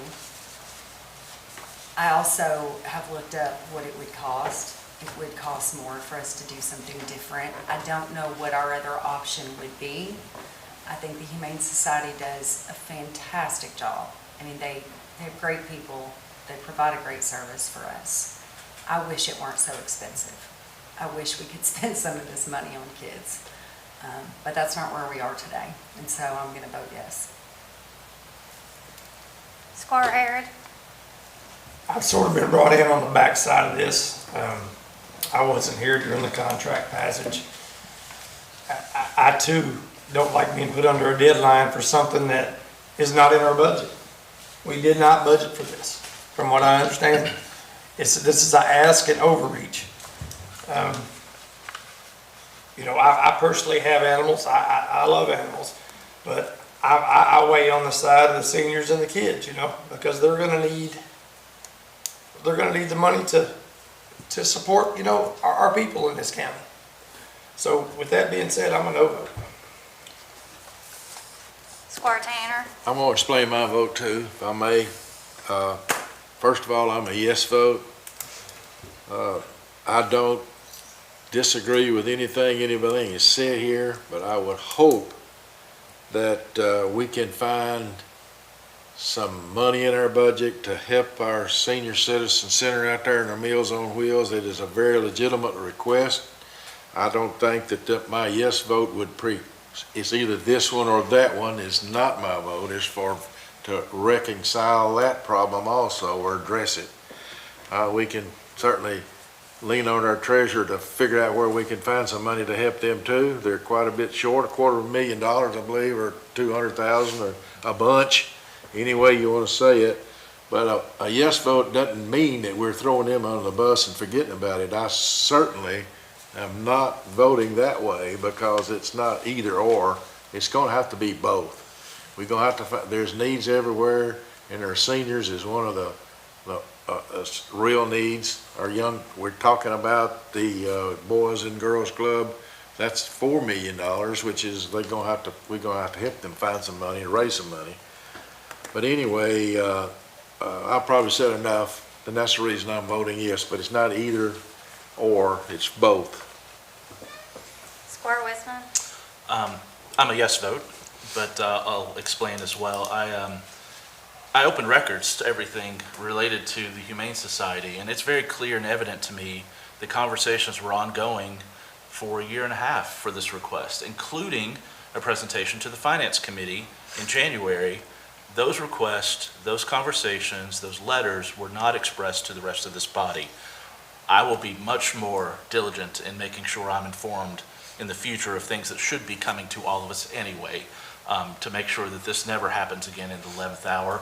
In fact, I'm going to submit an open records request today for all contracts currently active and valid for this court, so I can finally have those. We've asked for those multiple times to be distributed to this entire body, but I'd like to have all those in front of me for once. This does not preclude any action to support other organizations, and I really have a distaste of our last meeting that the meeting prior, we asked a majority of us to have the Humane Society come present, and then suddenly we had 3 other organizations who I felt were instructed to present a request to this court to give us a rightful representation of the needs that are upcoming through our organizations. But I have a distaste because it felt like they were intentionally brought in to pit them against what is only a $25,000 increase for a new facility that's providing a fantastic service, that we're getting accolades and awards statewide, that I believe is the level of care that we need to be providing to our community for animals, above and beyond what is our statutory requirement, given that we have committed so much already as a community, both privately and publicly, to build out a brand new state-of-the-art facility that meets the actual need of our community, rather than a facility that has been flooding and plagued with access issues and water issues for 30 years or more. So a yes vote, and we're not going to let anybody starve in this community. I'm fully committed. If we have to cut other services or preferential projects to make sure that our elderly are fed and that we support the needs of our groups and our citizens in this community, we'll find a way to do it. So thank you. Yes. Judge Moeller? I appreciate everybody has said here. I think we all are saying kind of the same thing. As far as kids, Squire Duckett, you're absolutely right. I mean, we got behind Wanda Joyce when they got their first $750,000. We're working with them now. I do think there's a place for us to help with this Boys and Girls Club that Amy Snow and I are talking. So I do feel like we're in a good spot right there. Squire Sebastian, the seniors, I've already put it on our next meeting with our treasurer, because I do think we need to step up and help them with their shortage. So to Squire Tanner's point, this isn't either or, this is just kind of part of it. So I'm a yes. Judge, may I ask a question? Thank you. I heard Squire Wisman say that if we have to cut services, we'll have to cut them somewhere to pull this. So clearly we all are trying to be mindful of what's in our enacted budget, rather than continuing to pull from reserves. I've heard Squire talking about us being in a deficit budget before, which we're not, rather than pulling from reserves. What is this body prepared to reduce to make these funds available? I asked the judge. Yeah. Max, is that something we can talk about here, or we're in voting session? So can we discuss that at some point? We can, absolutely. That's a valid question, yes. That's all I want to do, is not Yeah, here, okay. not today, Yep. but as it was brought up in a comment, I'm just bringing that back for us to put on whatever agenda. Okay. Whatever future agenda. Noted. Thank you. The motion passes. Authorization to approve a lease agreement with Pitney Bowes for a postal machine for the Move jail. to approve. Second. All those in favor say aye. Aye. All those opposed say nay. Motion passes. Authorization to approve the amended sheriff's office equipment as surplus for disposal by auction through Gov Deals. Move to approve. All those in favor say aye. Aye. All those opposed say nay. Motion passes. Authorization to receive sheriff's office 2023 excess fees. So moved. All those in favor say aye. Aye. All those opposed say nay. Motion passes. Authorization to approve amendment to sheriff's 2024 lump sum fee official budget. So moved. Second. All those in favor say aye. Aye. All those opposed say nay. Motion passes. Authorization to approve amended to sheriff's 2024 annual order setting maximum amount for deputies and assistants. So moved. Second. All those in favor say aye. Aye. All those opposed say nay. Motion passes. Authorization to approve a resolution of the Franklin County Fiscal Court authorizing the county judge executive to sign and file a local match participation program, LMPP. So moved. Second. All those in favor say aye. Aye. All those opposed say nay. Motion passes. Judge, I move Oh, I to didn't pass read over the rest the... of that. Yeah, I'm sorry, I apologize. To make I'm on a the other motion. page. I'll make a motion to remove item 15 from the agenda. Second. All those in favor say aye. Aye. All those opposed say nay. Item is removed. Authorization to approve a resolution authorizing the filing of an application as an AmeriCorps host site for Environmental Education Leadership Corps. So moved. Second. All those in favor say aye. Aye. All those opposed say nay. Motion passes. Authorization to approve sublease agreements with administrative offices of the courts for Commonwealth attorneys in the courthouse / judicial center. So moved. Second. All those in favor say aye. Aye. All those opposed say nay. Motion passes. Authorization to approve sublease agreements with administration office of the courts for the county attorneys and the court. All right. So moved. Second. All those in favor say aye. Aye. All those opposed say nay. Motion passes. Authorization to approve the surplus of Evergreen Road Fire Station generator. So moved. Second. All those in favor say aye. Aye. All those opposed say nay. Motion passes. Authorization to award a bid to Veritech Inc., sole bidder for the fire department generator. So moved. Second. All those in favor say aye. Aye. All those opposed say nay. Motion passes. Authorization to approve amendment number 3 to a professional service agreement with Stantec for professional engineering services relating to the Phase 2 MS4 stormwater permit implication for Franklin County. So moved. Second. All those in favor say aye. Aye. All those opposed say nay. Motion passes. Authorization to execute an easement with the Columbia Gas of Kentucky, Inc. So moved. Second.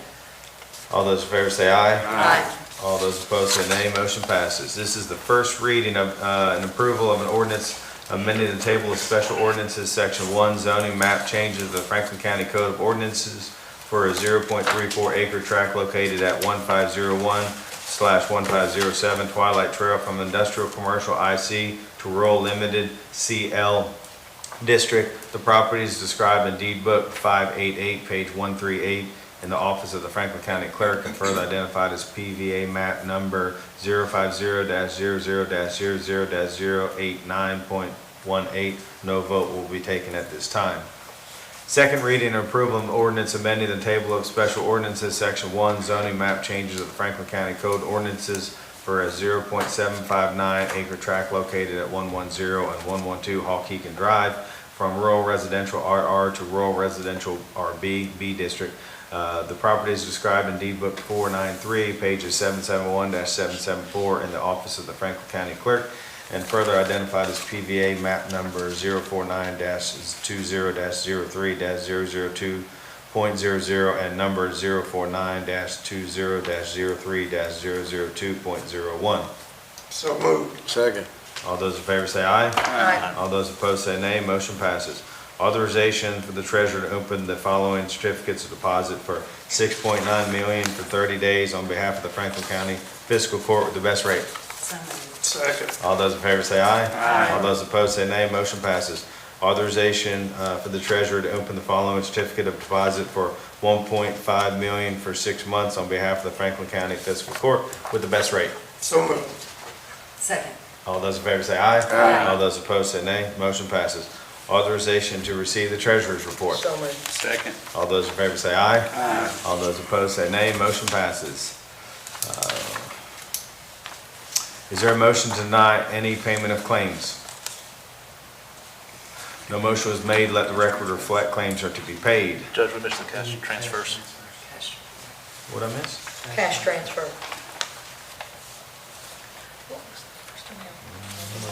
26. 6.2, okay. Just didn't, thank you. Authorization to approve cash transfers.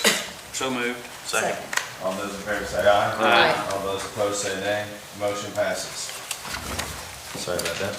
Authorization to approve the promotion of Courtney Crace to Sergeant, SGT.